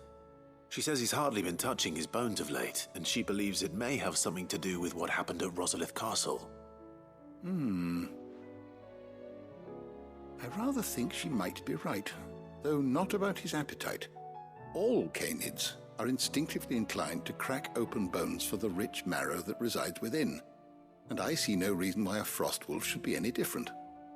Accordingly, I suspect it is not a lack of appetite that afflicts Torgal, but a surfeit of it. If we assume that his newfound magics require additional nourishment to sustain, it may well be that the bones Lady Karen is accustomed to providing are no longer sufficient. Frostwolves, after all, habitually prey upon far larger animals, whose bones may yield altogether different nutrients. As to where one might find a suitable substitute, some antelopes that graze the meadows of eastern Rosaria have been known to grow to a size more than double that of their lesser cousins. I don't recall ever seeing any that large. And little wonder. The oldest and largest such creatures rarely leave the safety of the highlands for fear of predators. The last elder antelope sighting I recall hearing about took place near Cressida, and that was long before the village was abandoned.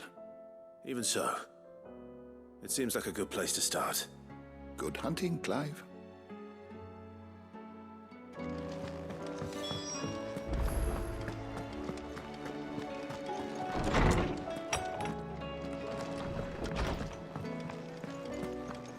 Seems the hideaway has lost its appetite.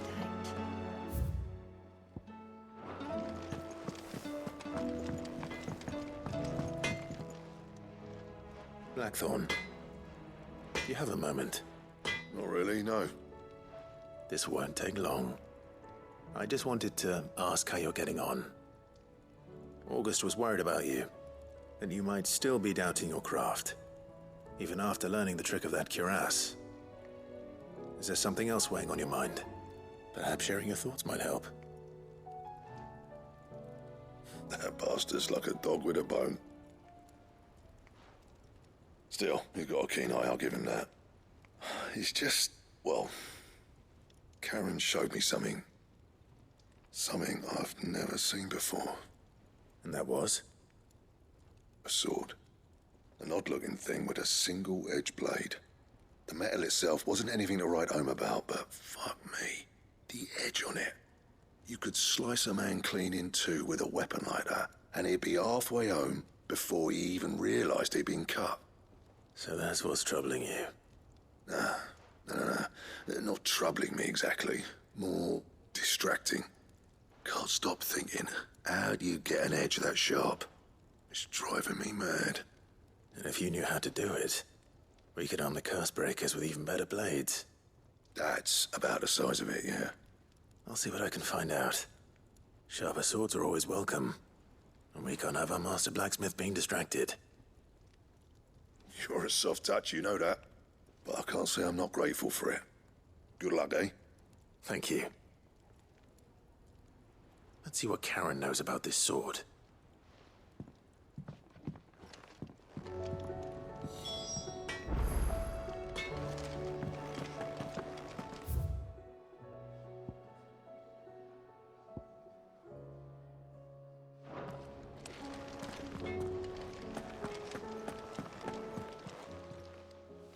You're looking well, Karen. What do you want? Out with it. I want to know about the sword you showed Blackthorn. Single-edged and extremely sharp. Running around after him again, are you? I suppose I am, yes. But I need to help him find out how to work an edge like that. It's driving him to distraction. Little wonder, I suppose. There's not many like that make it as far as the twins, and those that do go straight into private collections. Which made it nice and easy finding a buyer. Can you tell me who bought it? Where is it now? You think I tell people who my clients are? Suppose you're not likely to go nicking him off me, are you now?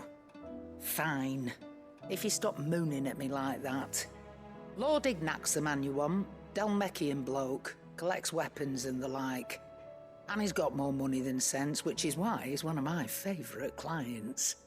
Reckon he'll still be at the inn in Dalamil, where I left him. Thank you, Karen. Oh, and he's a touch eccentric, if you take my meaning. I appreciate the warning.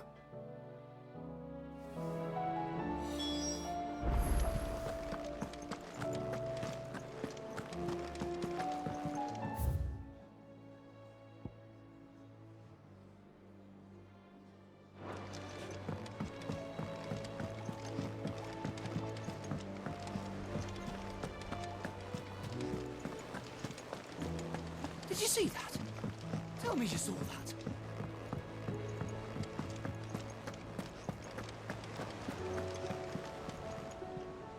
Clive, did you get my letter? That's why I'm here. Shh. Otto won't be listening. Is this better? A little. Listen, I've some bad news. It turns out the Hideaway may be slightly behind in its payment to certain lenders, and it may be my fault. But I swear to the goddess, I thought I had the numbers square. Sadly, that square turned out to be more of a circle. 0, you might say. I can straighten it out, I swear, but it's gonna take some time. And I'm gonna need help keeping it from Otto. Bit late for that, I'd say. There you are! What a surprise! So let me get this straight. You forget to pay our lenders what they're due, and instead of coming straight to me, you get Clive to come to you. And I hope he'll dig you out of the hole you've dug for yourself. Clive, the man in charge of the place you've been cheerfully trying to bankrupt. And you thought this was a cunning plan. Why? Well, who needs paying? Oh, just Martha. And the Dame. And, well, Lady Karen. But only 500 talents.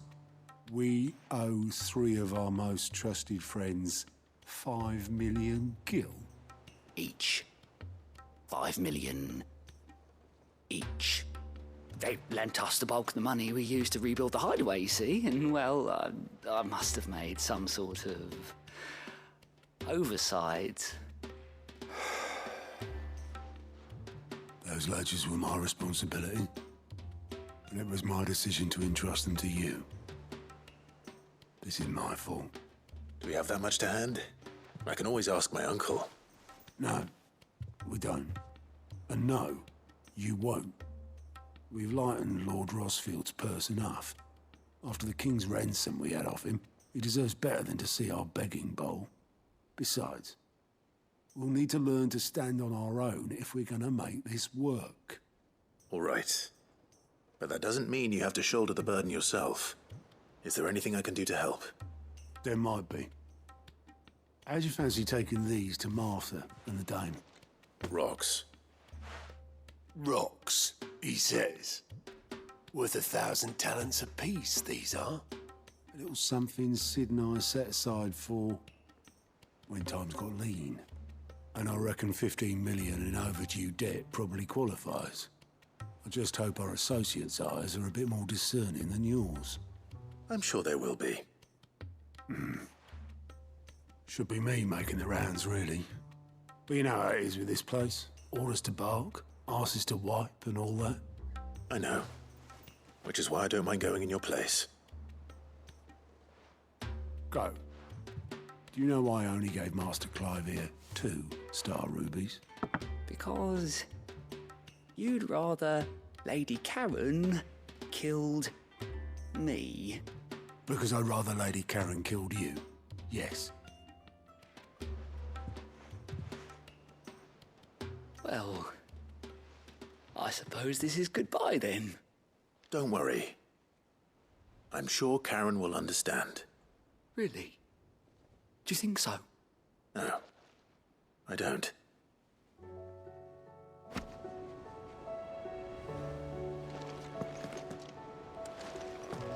I pity those in the villages.